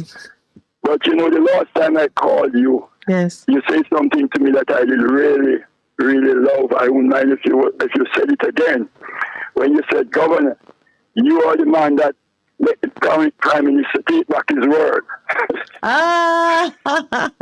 That's you. Yes, well, Governor, the tree man. Yes, man. So, well, let's hear what you're saying this morning, because, you know, I think you speak on the frequency that he understands. Thank you. Well, let me touch Nathan now. Yes. I have two issues, Nathan. There's a war. I spoke to you on it already, and I don't see anything happen. There's a wall that runs from that border, the primary school in Maypen and Mirror Park Avenue from the post office, near the post office, Mirror Park Avenue, is for the Maypen primary school wall. Yes. It's about 100-year-old or 80-year-old. It is just dropping. Ready to fall. To somebody yesterday, I get a feedback on my phone, but I try to work with it. I was talking to somebody yesterday who said, and the person said to me, saying, "I see the wall that come down, and that wall is tons upon tons to kill people. It's a busy thoroughfare." So I want to highlight it again to Jamaica and the Prime Minister. I don't think he's a Prime Minister, but by law he's a Prime Minister, that the wall and the parish council, I want to tell them that that wall needs to come down. Have you stopped by the parish council office to even? I am going to stop. I think it's worth your doing so. Thank you. Yes, I'm going to go there because I continue to go to the parish council office some time ago, and I get them to cut that big mango tree before the tax office, that the taxi them use it for a racetrack that could cause accidents to every man. Yes. And it took them about 6 months to cut it down, so they cut it. So I'm going to go to the parish council and let them know that the wall for them to cut that tree. Because I have authority in this country. Yes. I study law, but I study law, but I don't go to law school. That's one. Yes. So thank you for that, Mr. Sweet. I'm going to go to 2 now. Yes, we're at the 8:30 hour. Can you hold for a moment and let's just take a station break? With all thanks, ma'am. I will. All right, great. Thank you very much. Yes, ma'am.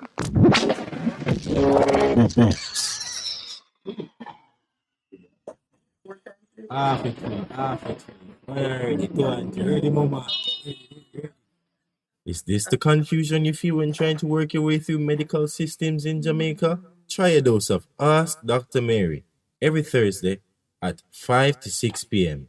Let Dr. Mary help you understand your medical problems and bring you to a calmer place.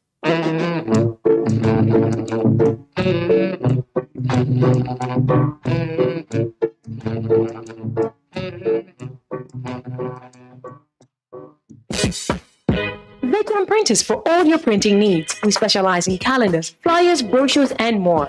Call us today at 968-7506. That's 968-7506. Or visit us at 4 East Bloomsbury Road, off Haggard Park Road. Veteran Printers, your best choice in printing.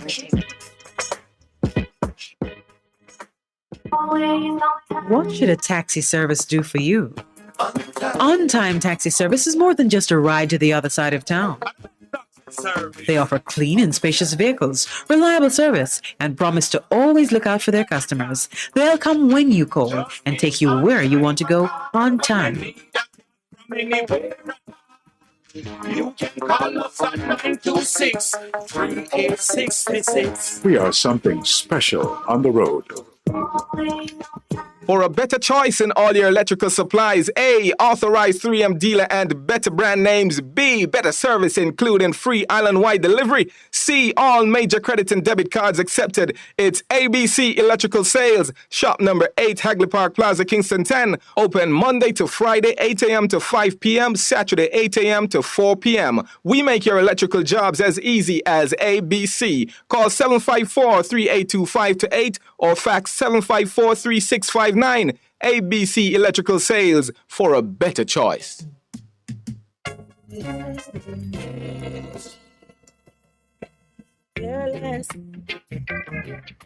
and love more.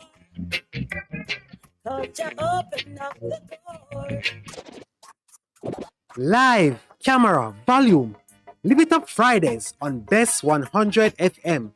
10 a.m. to 2 p.m. with I, Ibi Lion, each and every Friday, giving you the better vibes, heard everywhere.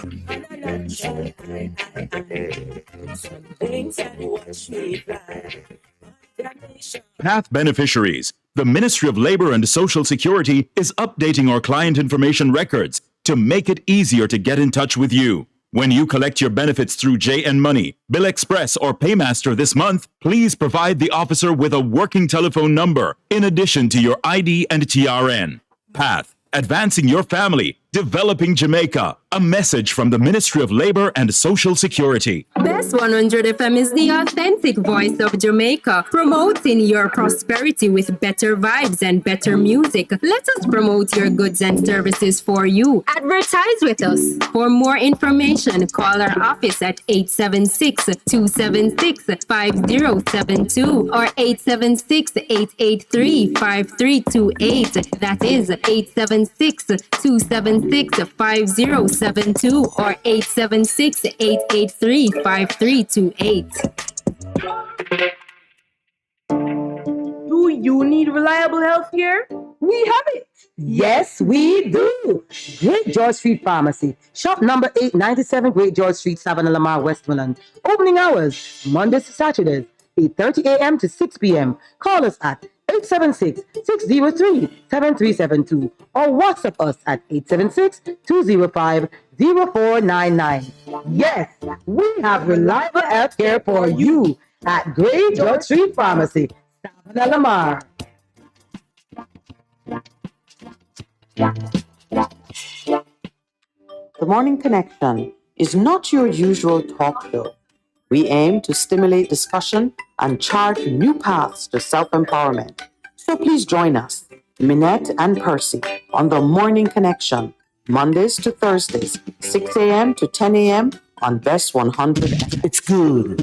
It's better, but nothing beats. All right. Welcome back. And thank you so much for holding my brother from Maypen, Pear Tree Man. Yes, we have someone else behind you. We have someone else waiting behind you. So let's do our wrap up now. Let me rush it now. Yes, thank Let you. me rush it. Thank you. I sound a little bit calm this morning. I'm comfortable where I'm sitting in the sun, in the sun in the hills, right? And the sun is in my face. Oh, Lord. You're showing off on me now. Can you hear me? Yes, I can hear you. All right. Let me say this. When I finish, I would like to leave my number with the station. So let me finish the last one now. Yes. Now, Maypen Market on a Friday evening time. Go right through the night, 24 hours. You have people coming in from all over the country. And they come in 2 o'clock, 1 o'clock. People in and out. And for the past 3-4 months now, no light is in the market. Wow. No light is in the market house, and Maypen Market is the second market to Coronation Market. Coronation. Yeah, it's the second market to Coronation Market that feeds this country. No light is in the market. The only light you can see is the peony wall light that they call, where they use with the sun. They call it the sun, make those little light like candle. You see a couple of them put up here. Rumor have been saying that the government owed $12 million to light. $12 million is what wellness can give. Yes. Teach children to go to school. For school, for lunch. Let me go back there. $12 million Mr. Wellness can give his daughter or son for lunch money. Because the money that they make out of the tourist industry and the tax by the most people can run this country. And so that's only two. But it's a health and it's a health and safety issue. Complaints have been made about this. The mayor, what level of agitation is taking place surrounding it? Down there, yes, yes. It's just phone light. Maypen is a place where the people are crying because they only can use their phone light and criminalizing the market. Yes. Scott down there, I search and I can tell you where. And Maypen can flare up like Montego Bay anytime when it's ready to flare up. Yes. No light is in the market. So and a lot of women and young women of all ages are serving the market, and they sleep in the market because they come from the country at all hours. All right, that one, yes. When you go by, I think that's one of the things. When you go by to report on the wall, make mention of it because please, let me take time. Go ahead, ma'am. No, man. Go ahead. You finish your point for me because we're doing. Let me finish my last point. Yeah. I finish with that now. The bathroom, the main bathroom, the male bathroom, closed down complete. You have to go to the ladies' bathroom and then mix up no water. The bathroom is stink. No light is in the bathroom and it is stink. I can tell you. And the men and the women, the men and the ladies are in the one bathroom and some of these men sharp. Praise the Lord. They have no woman. They don't mind do anything and go to prison and spoil a lady. No security is at the bathroom. Gate is at the bathroom. So when you go there, the lady is very nice. I heard that this week, so they filth. There's another name for it, but that use it. They filth beside the bathroom, and somebody is showing her it. She's just crying. And you're saying this is by the market, where people are buying food and storing food and... Yes, ma'am. No water. Governor say so. Yes. I have the evidence. No water, Mr. That's a public. That is a public health hazard of no mean order. No water, and it is dark, and it is stink. I can tell you, I'm sorry to be so. Yes. To you. And the man and the woman mix up in a one car. The man bathroom closer, and that me have to say thank you and many more. I want to hear your comment, and I leave. You can finish it now, ma'am. Thank you. All right. Thank you. We're going to take another call. I'm going to return to this issue. Remember, you're leaving your number. Yes, ma'am. Thank you. Let me do that. Yes. All right. The engineer will take it up. Good morning and welcome to the Morning Connection. Good morning, beautiful queen, lady. Can you imagine Jamaica without the world without women? We don't try. Good morning, Lady Love. How are you? I'm saying a prosperous, peaceful Women's Day. It's supposed to be Women's Year. So all our ladies were so beautiful. Need to speak in the phone. Sorry, can you speak in the phone a little bit more for us, please? We're hearing an echo, not hearing you clearly. Speak more in the phone for us, please. Yes, much better now. Yes, thank you. All right. Now, you talk about Eden this morning? Yes, we did. Okay. So let's look at Eden. Jamaica is an Eden, you know. But you know what happened? Our people have not been educated to love one another. That's the problem. There's a place in St. Mary that Nana used to drive people down through the road, and then used to go down, go drop in our pond in Freehill, St. Mary Farmers Land. Now, when my mother leaves that place from the slave master's son or grandson, whatever, that place was a garden of Eden. Every kind of fruit used to be in it.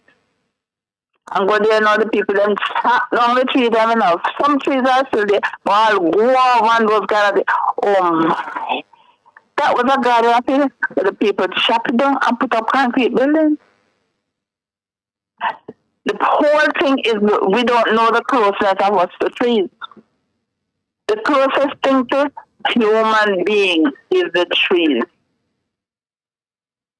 Because if it wasn't trees, we wouldn't be living.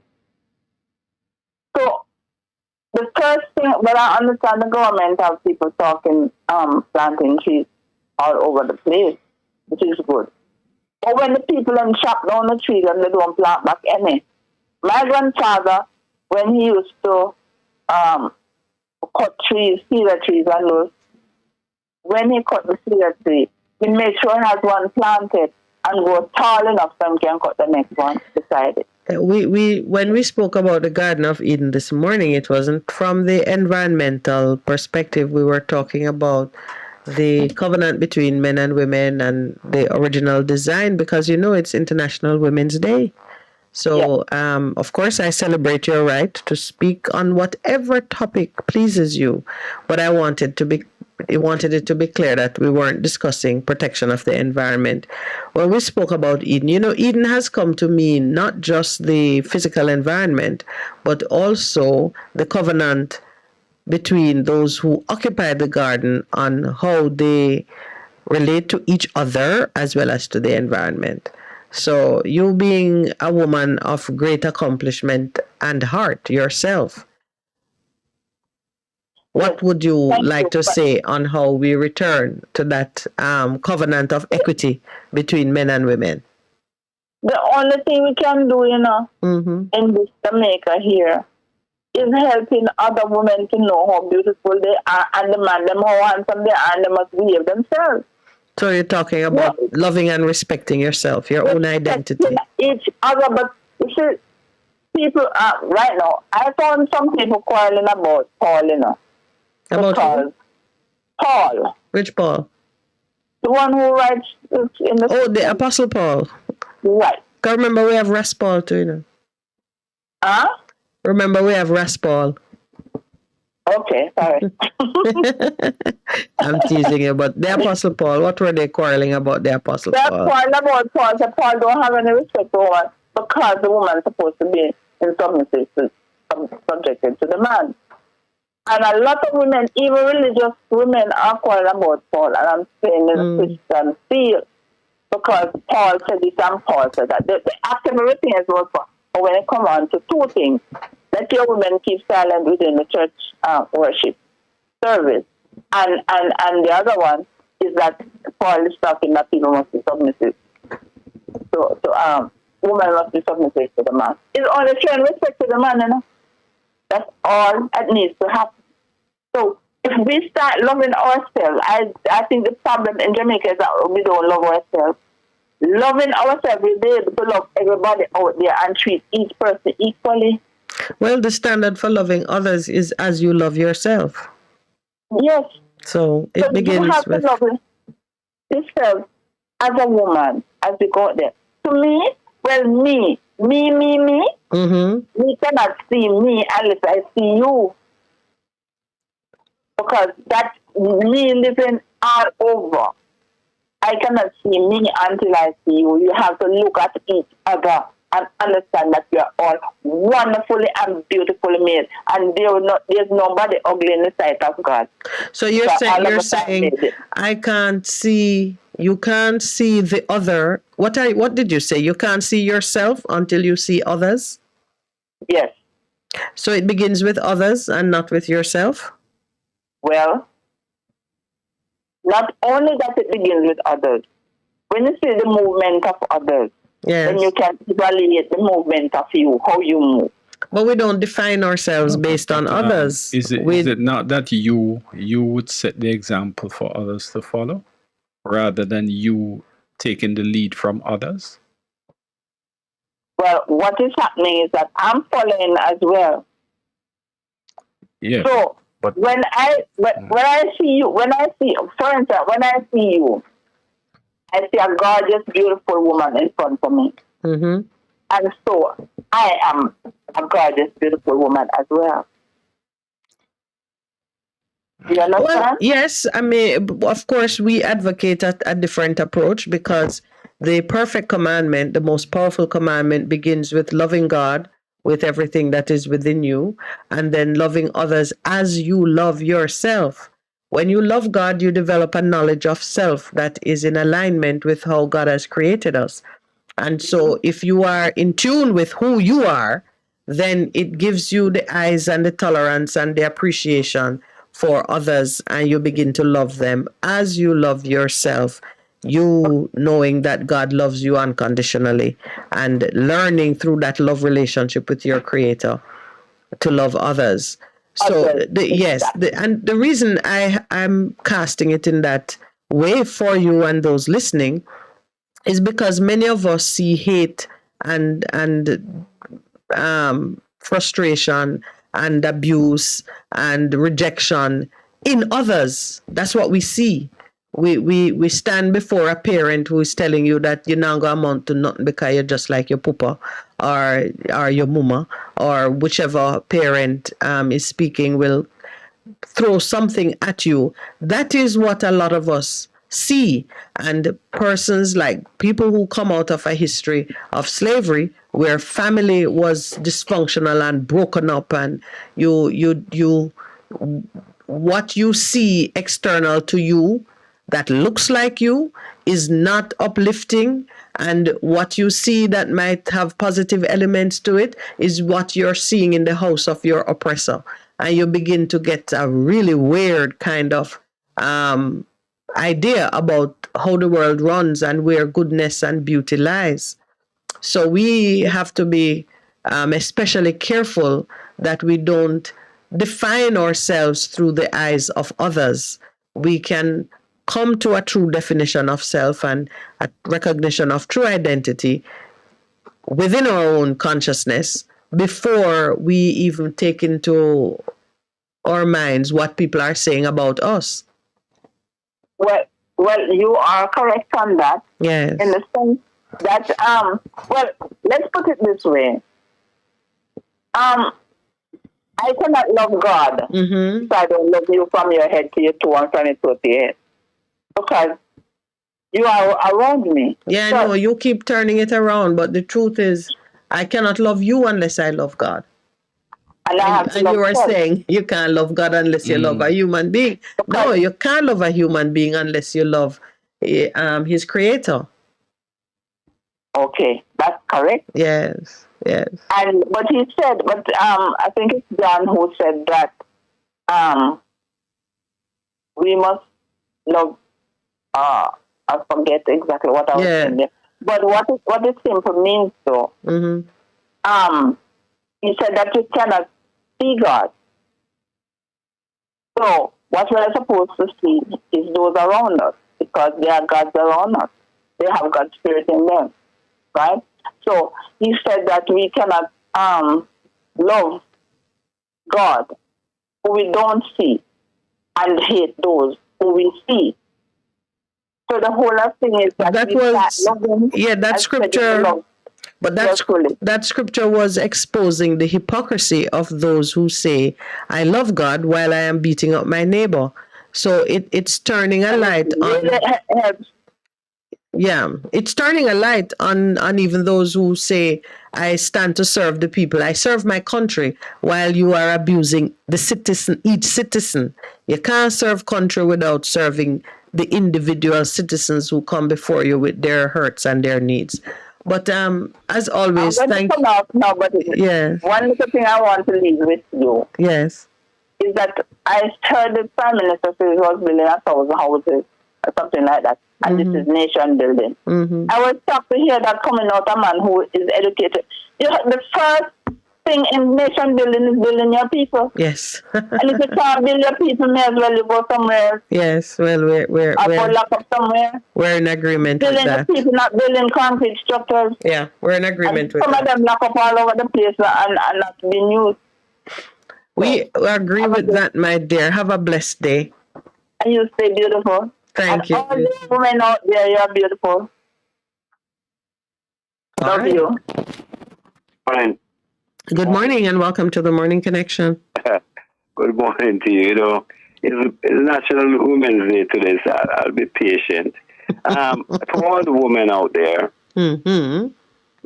happy Women's Day to you. And Miss Minette, happy Women's Day to you. I thank you, sir. And Mary Doyle, happy Women's Day to you. And all the women out there. Gentlemen, I want you today to make it special for somebody. Open the door. Open the door. Sure, just do something different today that they can say, yes, something is happening. You know, don't make it just be the ordinary deal. You just go by and make somebody feel special today. If you don't see your neighbor and she says, wash some clothes and she want your help with something. Do something, you know. Be a blessing. To a woman, you mean? You mean just somebody or to a woman? No, I'm asking the gentlemen them out there. Yes. It's women today. Yes. It's a women day, don't it? Yes. All right. So I'm booking us. Yes, that is a good suggestion. Yeah, I move on. Pass a person get well quick. Thank for that. You know, I like to say morning to a couple of people. So I would say morning to Mr. Nigel Clark. Oh boy, you can talk. You really can talk. Well, let's say there's a little action with the talking and see where it's going on. Because we know there's a whole heap of supplement budget coming in soon. We even knows, we sit and wait. You're trying to reach the people, and that's a good thing because you have to touch the people and you have to touch the grassroots people. So you're using your head, sir. You bring 1.5 and it catch a lot of people, and they did, and you went again and you come with another strategy. No, you're a strategist, and that's what I like about you. PJ Patterson must have taught you something, because PJ Patterson is one of the best strategists I know in politics. Somebody said that they don't want to give you the crown over Mr. Siaga, but you're close there as one of the best finance minister. You know. There's a fella by the name of Teddy. I don't know if you hear him. He's lobbying for the securities. And he used to write columns for the JLP. Very articulate, very strong JLP guy. And you know, I heard somebody mention his name, and Mr. Samuda laughed him to scorn. Hey, let me tell you something. The way the man laughed Teddy to scorn, I couldn't believe that it's Teddy. The man, he's like, say, minute, and somebody say, minute. And laugh at us. So where did that take place? In what forum that did the laughter? The laughter took place last week in an interview. Oh, okay.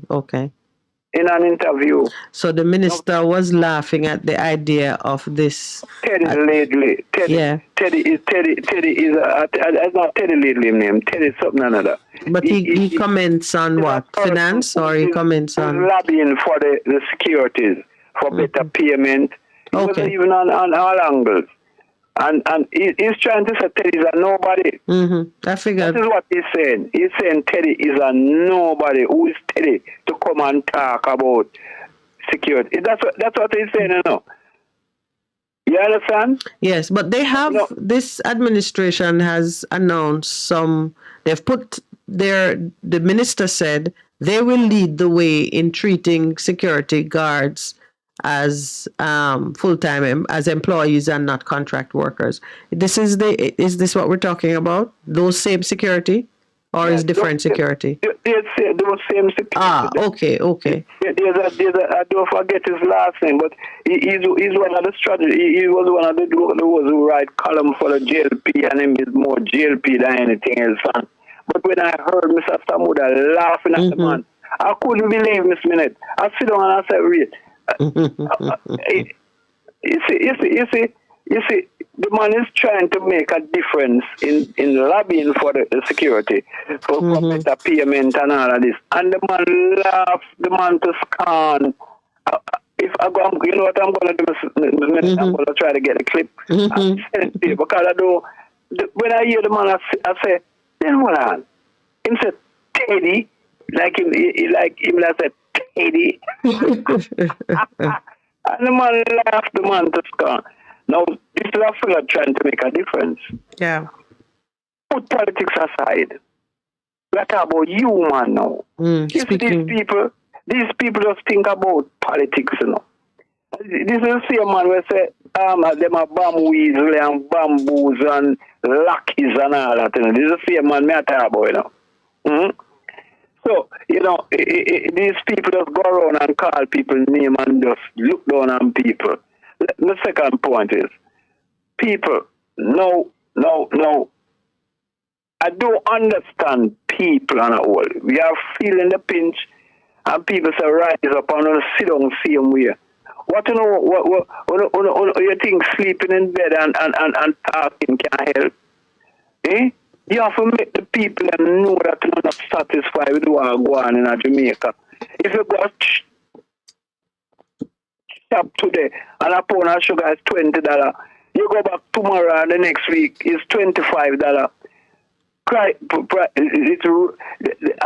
heard them saying that the economy is booming. Oh, economy is booming and all of that, and we go on. It's the best thing ever happened from that. You're coming to tell us that you can't run a local election because of economic crisis. Well, most people are acknowledging that the boom is only for big businesses.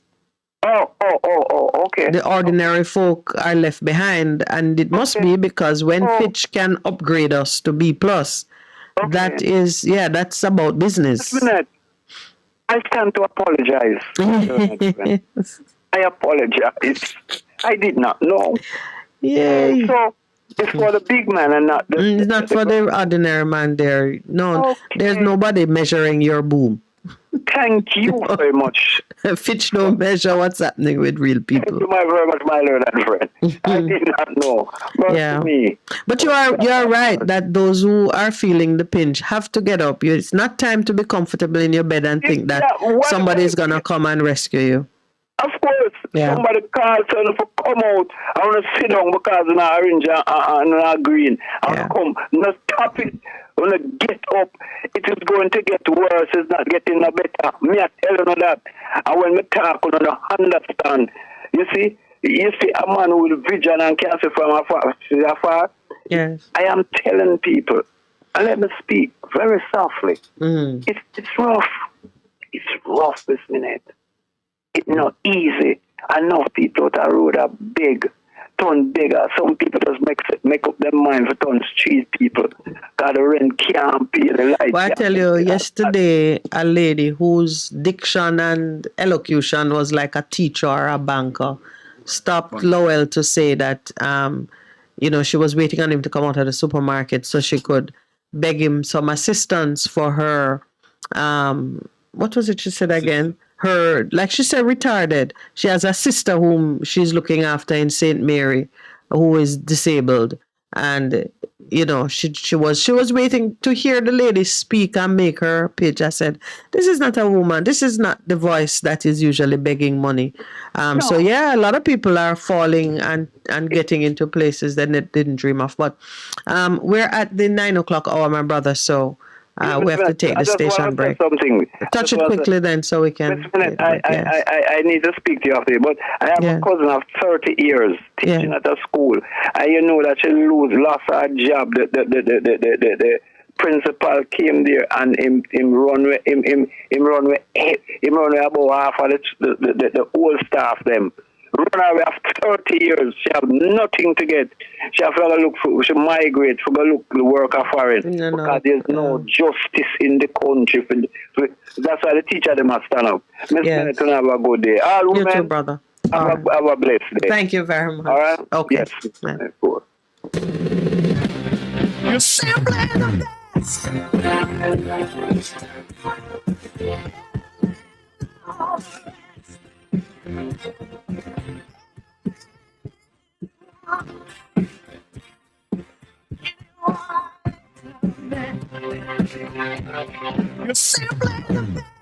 Best FM 100 on your dial. Keep listening. Hello. Pastor Howard Palmer here, coming to you from New York City this and every Saturday morning, 6 a.m. to 8 a.m. That's right, 6 a.m. to 8 a.m. this and every Saturday morning, right here on Best 100 FM. Don't you miss it. Having trouble getting parts for your Mazda? Maljam Auto Parts is your solution. Find Maljam at the new and convenient location off Upper Waltham Park Road at 9 Kingswood Avenue. Maljam Auto Parts, with over 25 years experience, providing all Mazda parts, new and used. Call 923-4389 and 461-1786. Maljam Auto Parts, serving your Mazda needs. Ready, mama. Ready. Is this the confusion you feel when trying to work your way through medical systems in Jamaica? Try a dose of Ask Dr. Mary every Thursday at 5 to 6 p.m. Let Dr. Mary help you understand your medical problems and bring you to a calmer place.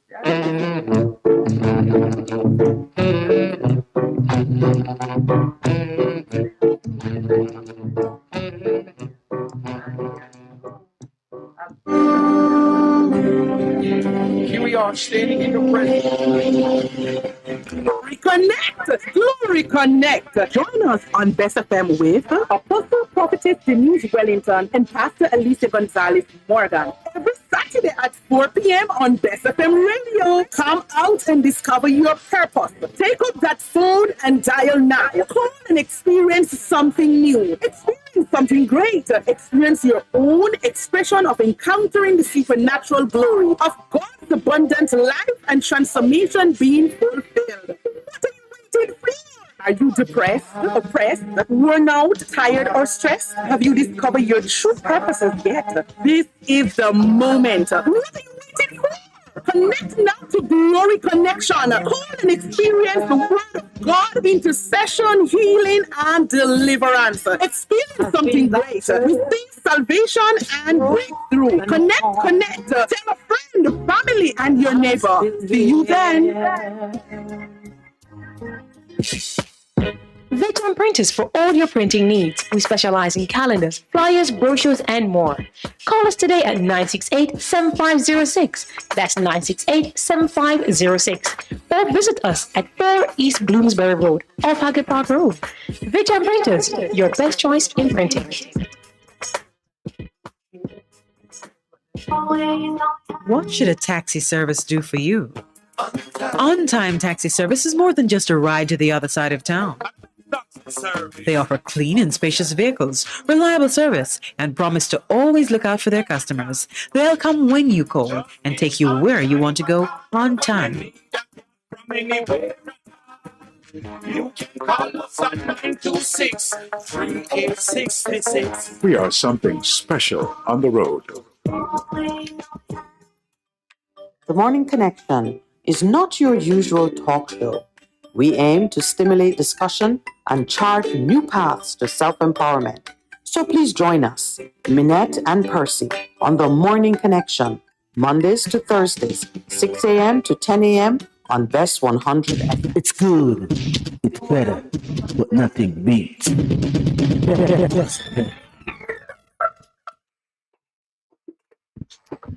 Good morning and welcome back to the caller who's on the line. Thank you for holding. Yeah, good morning. Good morning. Ah, welcome. Morning. Yeah, good morning, Mr. Lawrence. Yes, morning, my brother. Okay. And good morning to the diaspora. Everybody in Jamaica. All the women. Yeah. Special big up, you know. Thank you, sir. On behalf of? Excuse me? No, I said on behalf of. I'm answering on behalf of all the women in Jamaica. Okay. Yes. Yeah, I like that. Yeah, first, I want to say, the finance minister is not a year nor dear for me, you know, because I can remember the last budget he read. He ended up have to read 4 more budgets. Yes. You know what I mean? And in read it off inflation of 4.5%, and the inflation was 10.5%. You understand, sir? Mm-hmm. It's not a year nor a day for me. And moreover, the SSL saga, you know, which people can even look into it all now. The last tweet was about him get an investigation place from England. The forensic auditors who have arrived. Yeah, I don't know how much people, how much place him ever get, how much place from England, from. When you just, you know, sometimes, you know, I try to understand them, you know. Them just tell people and feel like think people. Them think everybody I eat that. Anyway, this $1 trillion where they want to spend, 200 million no come out of it for corruption like we go on every year with them thief every year. You understand me? You understand? After corruption. Yes, I think all of Jamaica hopes that too, but that's the hope. You know? So, it's not really an idea from it, but when I say no, and when I look on the police, them need camera. And the whole place need camera. We hear them say police will get camera. From how long? How that can become a reality? Alright. You see the incident with the police and the soldier. Yes. People could have just easily work out, you know. And if they would have camera, if the weird camera, be sure certain things will happen, would not happen. And that's a certain corruption that go on out on the road and all them things. Like why reach the people and I know. See, them keep on lament about no new tax. They don't have to have no new tax because if a seatbelt ticket move from $500 to $5,000. This government don't need no new tax. Well, that assumes that we're all going to be misbehaving at a consistently high level, so they would collect it. And moreover again, from the US dollars that go up and things raise, we don't use no new tax because everything raised with the tax. You understand? So if I'm gonna pay $100 for a biscuit, right, and the dollars go up, all when the dollars come down back, you know that now the price remains the same. So when the dollars go up, and I'm gonna pay $100 for a biscuit, and him start pay $150. That a 50% tax, even you understand automatically. You know what I mean? So when you work it out, no, them me no read when you need a hearing idea from it. The thing I'm talking about, see, yes, the taintedness of the government for people keep on corruption keep on going on, and yet nobody get in charge. Nobody I got jail, much less to go prison, and it's only poor people, you know. Only poor people must say try and I got prison. You know what I mean? So at that I might so when we work it out now, me say Jamaica can't really run so with one laugh rich and one laugh poor. So that's why I have my eyes on this reforming of the Constitution and the Republic thing will come up. See? Yeah. And need a like. Excuse me? No, one of our listeners just sent me a note for you. I'll share it after you've completed your contribution. So I'm looking at this reforming, this constitutional reforming, and see that we have to use this now and let them people know say we need law for set where even a DC can lock up a politician. You understand? He must go and have him evidence and have him case together. Because all these integrity commission and this whole money we are spending and if them can bring a case together and get somebody who lock up or whatever. You know, makes sense, you know. But I would just have a squad like the FBI. The FBI investigate all the president, you know. You know that? Yes.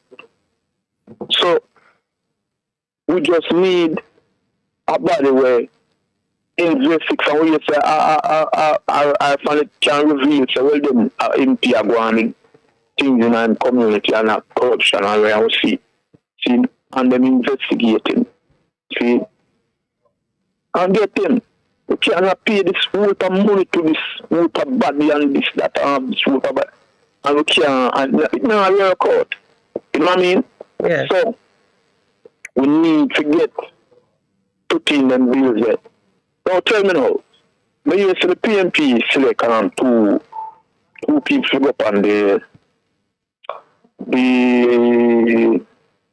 constitutional reform, the thing that them are going. Okay, so they've chosen the committee members. That's good because they needed to do so. Yeah. So who they choosing from the Christian organization? I don't know. Meaning who the government is choosing because it's the government that established the committee and then they invite different persons. But I want I don't know the other members of the committee. I mean, I can look to see if there's anything published concerning the composition of the committee, but would they choose some Rastafarian don't know. But you think they should choose someone from the Rastafarian committee separate from? Yeah. How large would you expect this committee to be? Because you're from all community from for the committee, how many members you think it should have? All right, for instance, no, I feel like they should have members from the police, members from the Rastafarian community, the Christian, and everybody. Because remember, you know, it's a law them have make, you know, and you can't leave this law to the No, they're not gonna make the law. They're not gonna make the law. The committee is going to consider. We'll have terms of reference, to consider issues and make recommendations on how we approach the law. So it don't reach that part yet? No, it don't reach that part yet. No, because they have to do public consultation, and there might be a referendum and a whole set of things remain to be done. We have to take this thing serious, you know. We have to get this thing now. We them are work with, you know. Absolutely. You know that. You know, so we have to go call impeachment. We have to make sure that is there. The 2 term, we have to make sure that is there. That's the man who feel like them can come, feel like Jamaica, them own Jamaica. The man them friend. And we have to go make sure election date, a set election date. We can't let them thing in a people and where people have the question. Yeah, man. Yeah, that is. I know. Yeah, you have been a strong opponent for this thing, and you know, we hear it. Each time you call is the same things that you express. You know, and we really appreciate what your input as far as that. I want to share with you what of our listeners. Jamaica, you know. Yeah. No, we're going to save Jamaica. That's just a part of it. We the people. Okay, let me share with you what one of our listeners says. He says, I should tell Raspal that the camera isn't the problem with the police. It's the unruly Jamaican police. They refuse to wear the camera and their union supports them. All right, my brother, thanks very much. We have another caller on the line now. Yes. Okay. Good morning and welcome to the Morning Connection. Morning. Good morning. Morning. Very well. You spent your time listening to Mr. Nigel? I heard it. Oh, what do you think? I heard somebody call earlier. Nigel is the best for this stuff. Look at the same sentence I use or supplement. Oh, you mean? Fortis was saying some are putting him as want to say he's as Edward Siaga's name was called, and some other names that would indicate what's now JLP royalty. But in the same vein, mention was made about the 4 supplements that we had to digest in the previous season. And are you also anticipating supplemental budgets, even as it is a trend from whether as it is something that we're not used to. Is that trend or a strategy? I think it's been a poor strategy because it discourages him in any sense. Well, it could be a strategy because you don't want to give the bitter medicine in one dose. So you approach it little by little, and it is one of the ways that it's one of the mind games that's very popular in this season, where people just kind of give you a little bit, they train you to take bitter medicine. By the time you get the last dose, it's like, that's not so bad, because you've become accustomed to the bad news somewhat. And they really do a good job of preparing you to take bad news to accept bad news quietly. I think it is a stupid strategy if it is a strategy. If it is a strategy. Yeah. But again, the speech, I think the speech is less arrogant than normal. But I think we have 2 more speeches to do to close the Yes.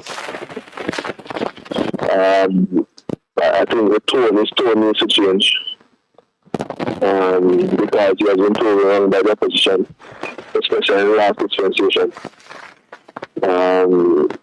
I don't necessarily agree with all his logic. I think a lot of induction is using his last speech yesterday. A lot of what? A lot of what? Inductive logic. Oh, okay, yeah.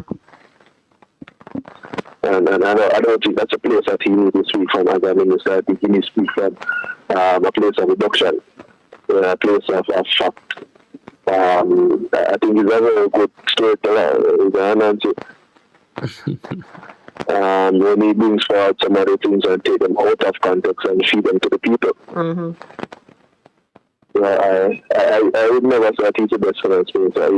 He's a living and staying at the IMF. He speaks of economic growth. But there was one word I was looking for in all his speech. It would have been production. Yeah. That was not mentioned. There didn't mention much of the manufacturing. Any much of agriculture and stuff. But he speaks of economic growth, and he has not spoken to how he plans to get economic growth. Well, he's not a visionary, and therefore he takes his cue from what those who are already participating in the economy, what they do, what makes them prosper, what their plans are. This is we haven't had a minister of finance for a long time. I don't have any recent memory of a minister of finance with a vision for growth for the country that used policy to support growth. All of them tend to do, I think they have like maybe 10 people who are in business in this country, and the budget is based on what those 10 people want to accomplish in their whatever their planning cycle is. So, I mean, I know like a highlight, I can't believe how much time has been dedicated, meaning journalistic time, has been dedicated to the fact that he's removing GCT from the importation of horses for horse racing. Everywhere I look in the paper this morning, that seemed to be like one of the biggest things. And the cost of it to the country is $53 million.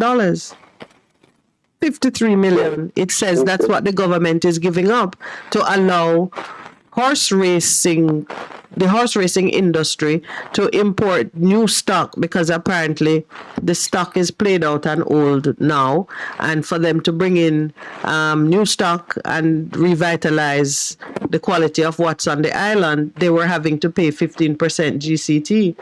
Now, if it's $53 million that they're giving up, that is, what is that, 3 horse? 2 horse? I mean, I can't even, yet it has taken up a lot, even me now talking about it is giving more ear to it. The other thing that I see him address is the fact that they have a lot of permanent full-time workers disguised as contract workers on staff in government, and we know that was the plight of the security force. But to me, once the Supreme Court, the Constitutional Court, ruled as it did for the security guards, it's common sense that the government need to get itself out of the same box of bricks. So those are like knee-jerk, I would even call them low-hanging fruit. They're not fruit at all. Yeah. Anyway, I think there was one good thing that came out of it. We went back to the PNP manifesto. The gift that keeps giving. Yeah, so they removed the need for a guarantor for student loans for personal and parts. Yes. Well, perhaps I think they've seen a decline in people taking student loans, because some people I speak to are not even not even interested in it because you borrow to get educated and you come out and you can't get a job and you have an obligation to service a loan. Anyway, any meaningful highlights? I mean, aside from, is there anything you see that I liked the social positive to dealing with the employees' rights, but at the same time, I am concerned that making people pensionable and so on is meaningless when the pension is of no value. For me, in Jamaica, it's a start. Yeah. And if you can start, then you can finish. Then you someone, and definitely if not you, someone else can. Yeah. But I don't know. I think there's a lot of chattering. I really don't understand why speeches are to be so long. 4 hours because I pulled up the video. Economics used to reduce the length of speeches. But he's a economist. I pull up the video because I want to give it a fair hearing, and sometimes when you're going based on the news coverage, you only get what the journalist or the news media think is worth repeating. So I'm going to I'm going to spend some time and listen to it because this is a season in which we have to take very seriously the things they are saying and plot our own course to respond to it. If the people have to take charge of if we have to take charge of our own affairs, then we have to give it the time and the diligence that we are expecting of them.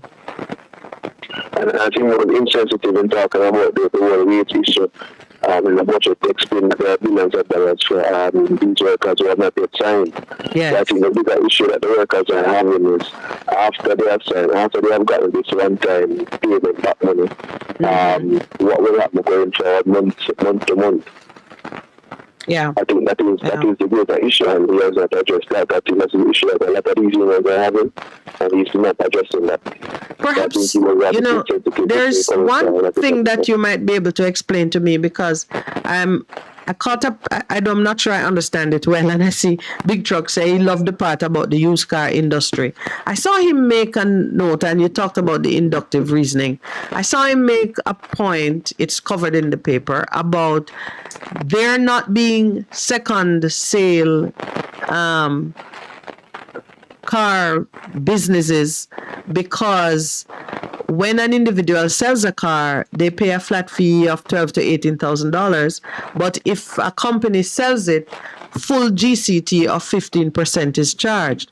And he's making some kind of change that would result in an industry emerging where individuals will profit from having a dealer sell their car. That is really how I'm seeing it, because you sell your car yourself, it will cost you less. If you sell it through a dealership, the taxes, there's a 15% tax on it. What is the change that he has made? Is it that he has removed the 15% tax when you sell it through the dealer, or the dealer is going to pay the same flat fee? What is this change that he has made? You understand it? I never heard much detail. But I don't think it's the dealer that pays that money. I think it's the buyer that pays that money. So they buy the car from the dealer. You go to the tax office, you change out the vehicle into your name. You're going to pay that money. It's not the dealer that pays that money.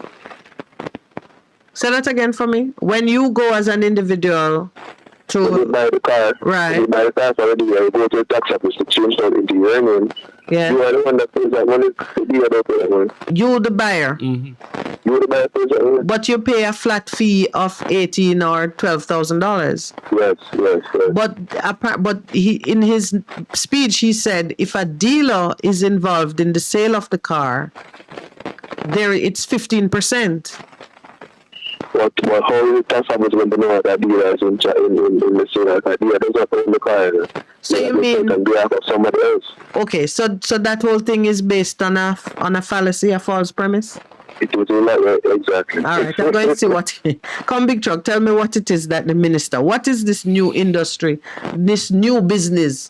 Minister said new businesses will emerge in the field because of an adjustment he's making to the payment of GCT on the sale of your used car. I want to understand it. I only saw it, kind of reported. I didn't hear exactly what he said. Anyway, thank you, my brother, for sharing your insights on his presentation. Is there anything else that you... Yeah, or we can go to another call. Oh, no, actually, we can take a break. It's 9:30. That's it, man. All right, thank you so much. Have a good day. All right. Engineer, we're taking a break now? Okay.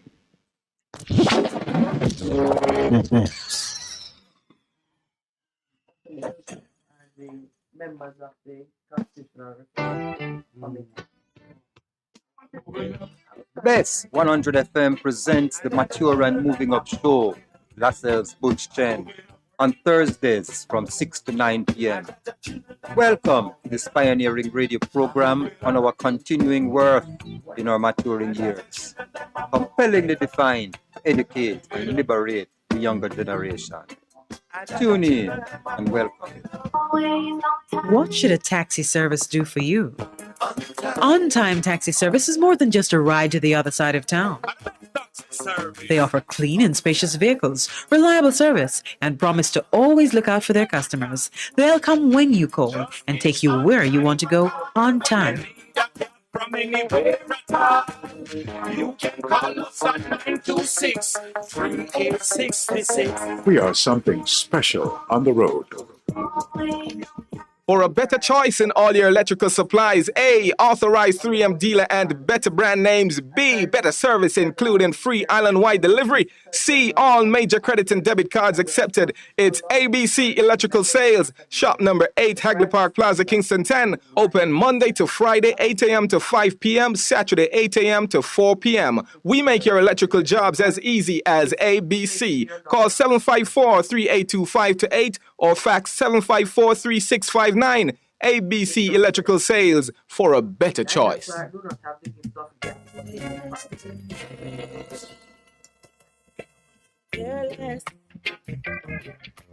And love more.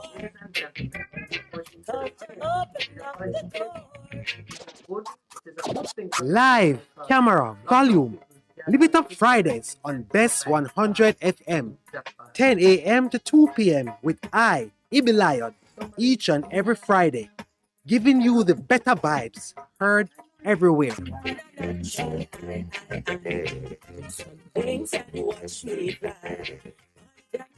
Path beneficiaries. The Ministry of Labor and Social Security is updating our client information records to make it easier to get in touch with you. When you collect your benefits through JN Money, Bill Express, or Paymaster this month, please provide the officer with a working telephone number in addition to your ID and TRN.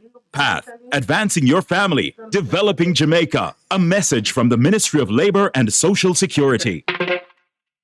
Do you need reliable health care? We have it. Yes, we do. Great George Street Pharmacy. Shop number 897 Great George Street, Savannah, Lamar, Westmoreland. Opening hours, Mondays to Saturdays, 8:30 a.m. to 6 p.m. Call us at 876-603-7372 or WhatsApp us at 876-205-0499. Yes, we have reliable health care for you at Great George Street Pharmacy, Savannah, Lamar.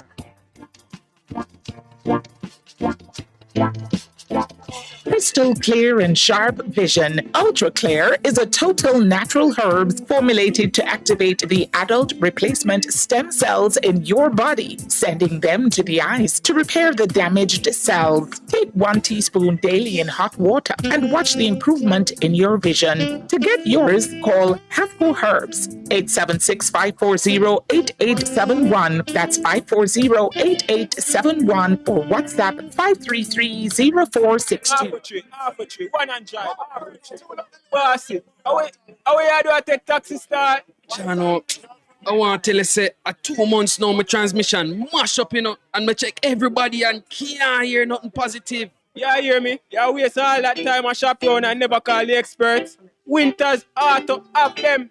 Them have over 35 years of experience and them diagnose your problem and get back your transmission brand new with them service excellent and efficient. Trust me, man. You hear me? Call them at 929-7040 or go to them at 106 Maxfield Avenue, Kingston 13 and talk directly to the boss. Just tell them I'm me, send you. You big star. Yeah, man. Respect my boss. Try and call him, guys. Trust me.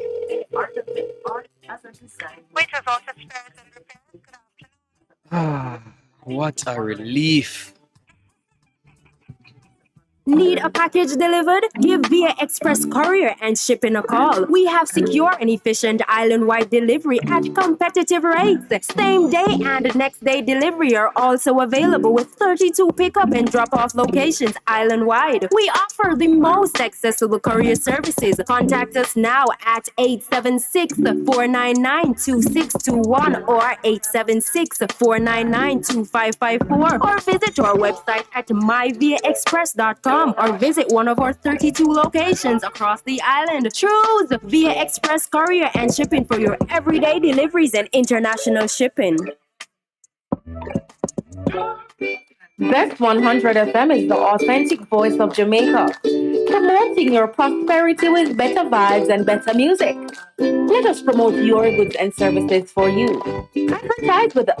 For more information, call our office at 876-276-8935. That's 276-8935. It's good. It's better. But nothing beats.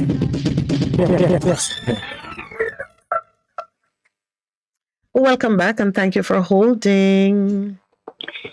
Morning. I've been holding a long time this minute and Pastor. Oh, is that? No, not Pastor. Your other half. Your other half is a pastor too, man. He's a pastor too? Yes. I didn't know that. I didn't know. Yes, so this question is for him. You pose it right away. I want to know the name, the original name of the 12 disciples. It could never be Peter and those. The original name. The original name. Anyway. Oh, you mean their Hebrew names? I don't know if Hebrew or whatever it is. The original name. Because they're surely not English. Okay. The names of the 12 disciples are English names. Anglicized, yes. That's for next week, not this week. All right, we'll I've save that enough up. time to study and find out. Absolutely. No, Miss Minute. Yes, sir. This finance minister, you listened yesterday how he's turning and ringing and bragging and talking. So if he have so much money, which he mentioned in billions like it's a lot of money. If he have all that money for teacher and police to come and take, why you don't give it to them? Why don't give them what they want, you mean? Yes, yes. Yeah. He's talking like he have every right cent to pay them. Well, I certainly pray that the teachers and the police do not let up in their advocacy for better terms. You get one bite. Well, yeah. If you show weakness in what it is that you're seeking, then people just gonna keep walking on you. Yeah, people walk on you. Yeah. Walk all over you. You know. I was the strongest worker on Bill Nightingale farm. And that man came, he didn't come back free to come on his farm to work. Even though he's not running the farm anymore. His son is running it. Well, and you tell me that you were always a strong voice. Yes, I was a strong voice. But I was a good worker. I'm not boasting that I was a good worker. I was. Truth is truth. Truth is truth. And it is always necessary that your advocacy is matched by the excellence of your effort in the field. Yeah. Because people must know that if they lose you, they lose something of value. So when you advocate for better treatment, it is taken seriously. When I was working with Nightingale, I told him that I could not be replaced. And he came out here about 5 years ago, 8 years ago, and he came by me. We went to a bar, have a drink, and he said he just understand what I meant by I cannot be replaced. I left there from 1997. And he's trying to find somebody to do the type of work I used to do. And he cannot find another person. Not possible. Yeah. Yeah. Well done. Anyway, the other thing I want to talk about is a conflict of interest. Compare what they wanted to investigate Portia Simpson for with the traffic bureau. Which one worse? If you put it on a scale. Yes, on a scale. Yeah, I think someone who is guilty of operating in conflict with their primary obligation, it would be worse than someone who, I would say it would be worse. It's a more dangerous breach than someone who accepts a gift, an ill-advised gift. Yeah. And the reason I say it, let me justify it. It sounds like you agree, but for those who want to follow the principle, someone who operates without being mindful that what they're doing conflict with their primary obligation does so deliberately, intentionally. Conflict of interest is not accidental or coincidental. It means you know that your first duty is to the country, but you chose to do something that put either your personal interest or the interest of a friend. So you do it knowing. A gift that comes maybe even without it may hit your organization through a third party. It may be in disguise. Maybe the person have ulterior motives, but you don't know it yet. They're trying to get you to the table first. That can happen without your even knowing what's going on. And it is depending on you now to, having accepted the gift, to behave in some inappropriate way. But you still have the right to either repudiate the gift, give it back, or keep the gift and say, no way, you can't buy me. You put your money there. Well, thank you for your money. It will do some good work. But I am staying to the course to which I am bound.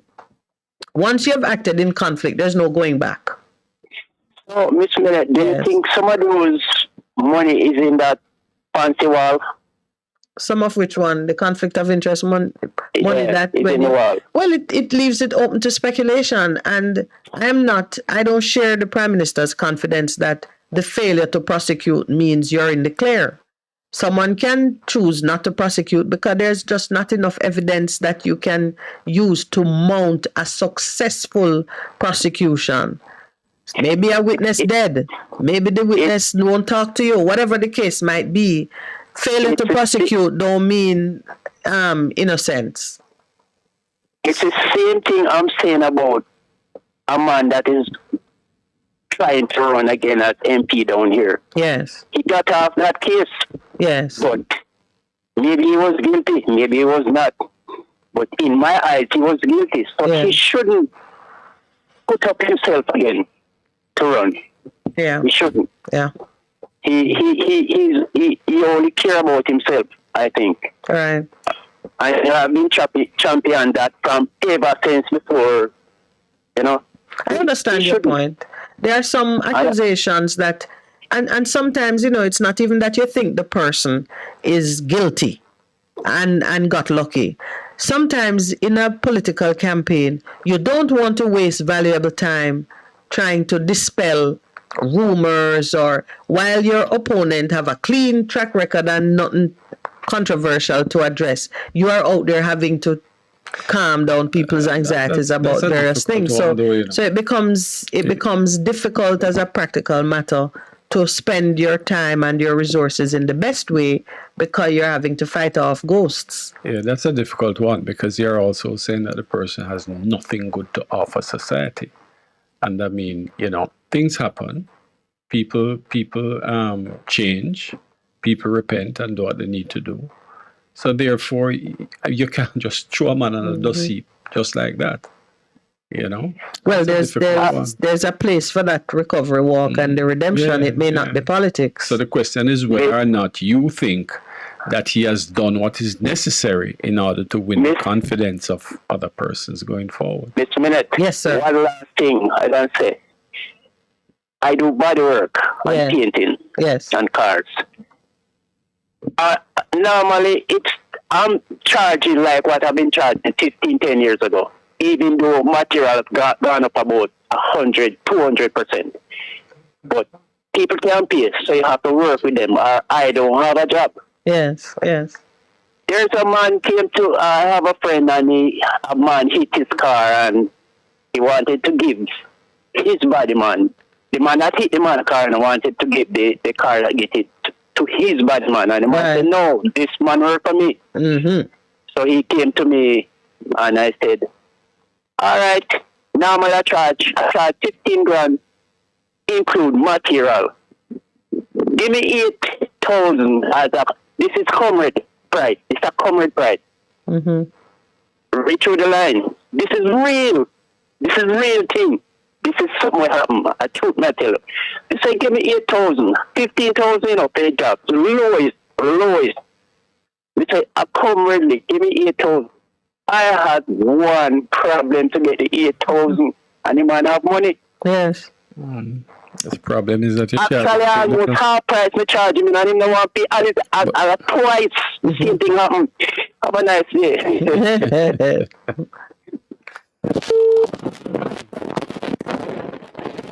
Good morning and welcome to the Morning Connection. Greetings, Queen, and greetings, King, and to all your listeners.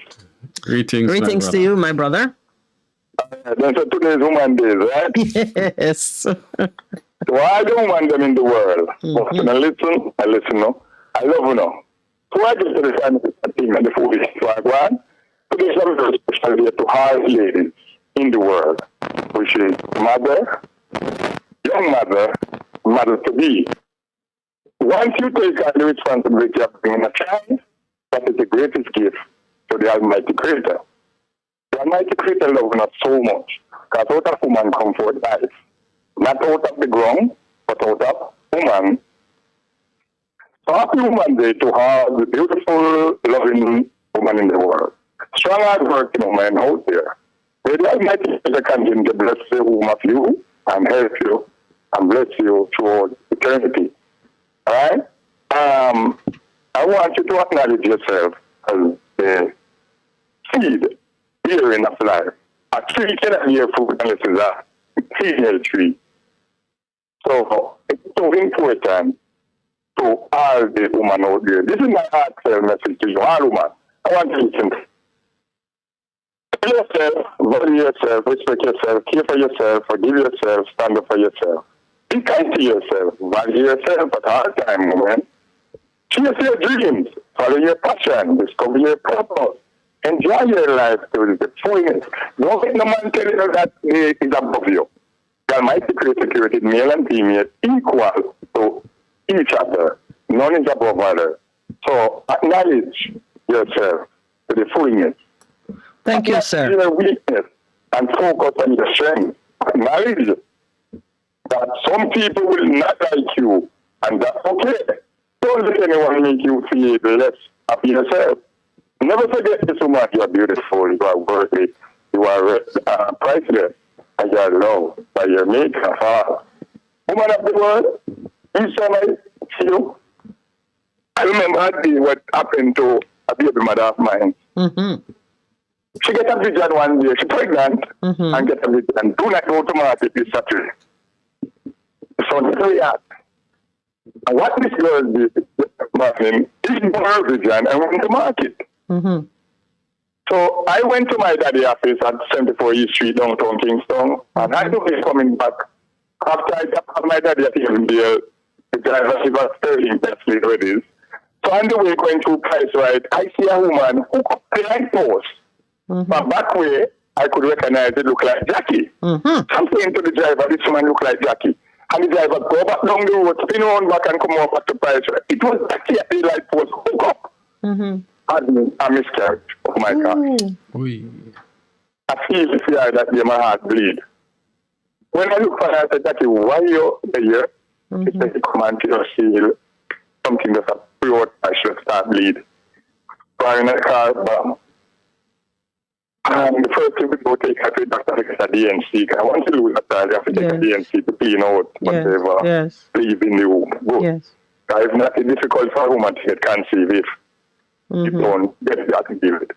But I value woman life so much, right?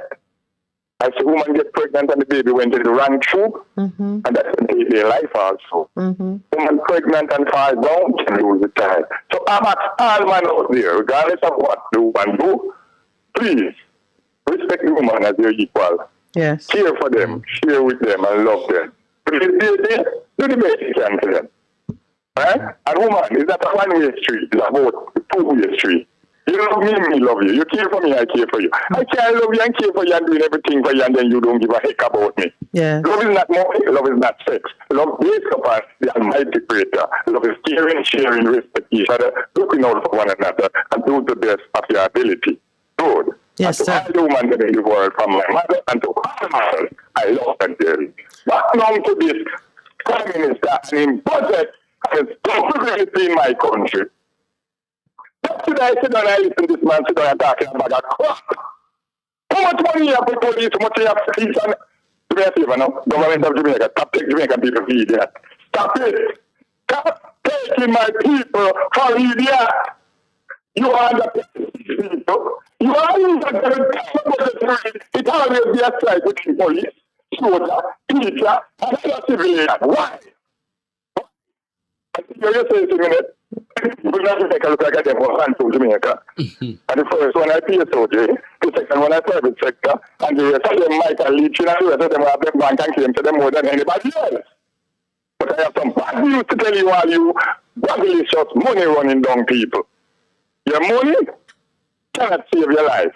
Your money, you can heat it up, drink water affordably. You can heat it up, drink water, heal yourself. Your money that you use to take disadvantage of Jamaican citizens, you're going to regret it. Every single one I want in the House of Parliament. Nigel Clark, it seems like you know, have no education. I seem like you're not smart enough and you have no wisdom. The citizens of Jamaica country are suffering. And you come in and talk about it have no new tax. You have new tax. As the president said, all of these tickets and all of these things are taxman, chairman, and people. Those are the private tax backward. That you want to take disadvantage of my people. And it's reasonable because the European them more. I put that about people with a minimum wage. It's better be 15 or 20,000. Right? It can't be less. So make sure all the come right, the citizens are going through hardship, suffering, in my country. When I look and see it now, the budget from, if I imagine, almost 3 billion, 2 billion, 10 billion, right now the Montego Bay Carnival Hospital reach $14 billion. $14 billion. Why? So every time you work, put more money and do it. Well, yes, because the cost of things change as well. So that's it. So what? The contract I get paid while you work, stop. I can't laugh. If I laugh, I pop up in a 13 piece. Because if I laugh today, I pop up in a 13 piece. Because I can't understand how something can run from this to this to this to this. So, where the taxpayer money they made us make on our country? You know, so we have no mercy government. But PMP and Labour, right? We're going to take the citizens them as, we're going to take them to coffee, we're going to take them to media, we're going to take them taxpayer money, we're going to destroy them, we're going to take evil of them. You know, some Glengar, you're telling about it one more time. The people them up at Glengar, St. Catherine, the road. The people shall fix the road, Queen, and they stop, fix the road, and leave the road in a bad and terrible condition. And no one to fix the road, no one to fix the road, and the road in a bad and deplorable condition. People have escaped out of patrol. The other day, I see 5 people dead, and as they just never patch the road. They patch the road. But from when you go like a temple, you know, miss, it's from the gas station to come to which part they stop at the factory. It's never see that so. The amount of people drive off there, people that they with a patrol there. And the people them go to some pass one when the people them dead. And from the school, from the school to come down to the bridge, need to fix a paper toilet, so. And from which I then leave at the factory to the gas station to go to Lion 7, the people them have the road in the terrible condition. And no citizens of Jamaica. Nobody no care. Water, look how Jamaica have water. Jamaica have water can supply the whole world, miss. Yeah. But again, have alone a place named Freetown and 9 Riverhead. Yeah. Meet up the one place, 9 Riverhead. Up a Freetown, Genga. The amount of water with our Genga can supply the whole entire world. But still, my brother, let us, we hear the cry. Yes. We hear the cry. And we certainly will support you in all of this, you know. I mean, it is important that people come out and speak about these things, and not just that you speak about it, but the representatives step up and do what they need to do. Thank you for sharing with us. Yes, let's step it up another day. I appreciate it, my brother. We're at that time of the morning. And you know we are here to help and to support you in whatever way we can. Eh? Love is life. Yes. Life is love. Jamaican, disaster right on the corner, the only solution. There's no other solution. Talking us as problem. Action to things. All right, my brother. Thank you so much. Love. Yes. All right, cool. Yeah. All right, sir, you get to do the wrap up this morning. Well, wow, I rest my voice. It has been quite a morning, you know, and, you know, our caller here, he started out on such a lovely note and ended the way it did. You know, there's a lot of frustration in the society, and we do hope. I mean, I was just looking at that ad that you... Oh, the Jamaica Moves ad, what you say and what God says. It is quite a decent ad. Yes. And, you know, it's time that we start to look to, well, the Creator for the answers. Because clearly we're keep not our finding attention on Him ourselves, because we do look. You know? But we kind of look and look that is away. really where the answer is. So, you know, anyway, just want to thank our listeners for sharing, for participating.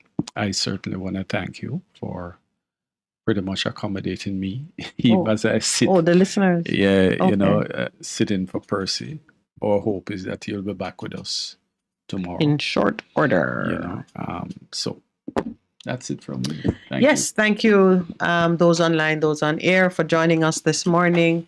The women of Jamaica are sitting in a good place because right now we have the ability to be a major part of the change which the entire country needs in order to do better in the future. And I think when we step up and are playing our part, both in the home and in the workplace and in the political sphere and the economic sphere, wherever it is we choose to make our mark, it will be well made and well received. Have a blessed day, everyone. Thank you.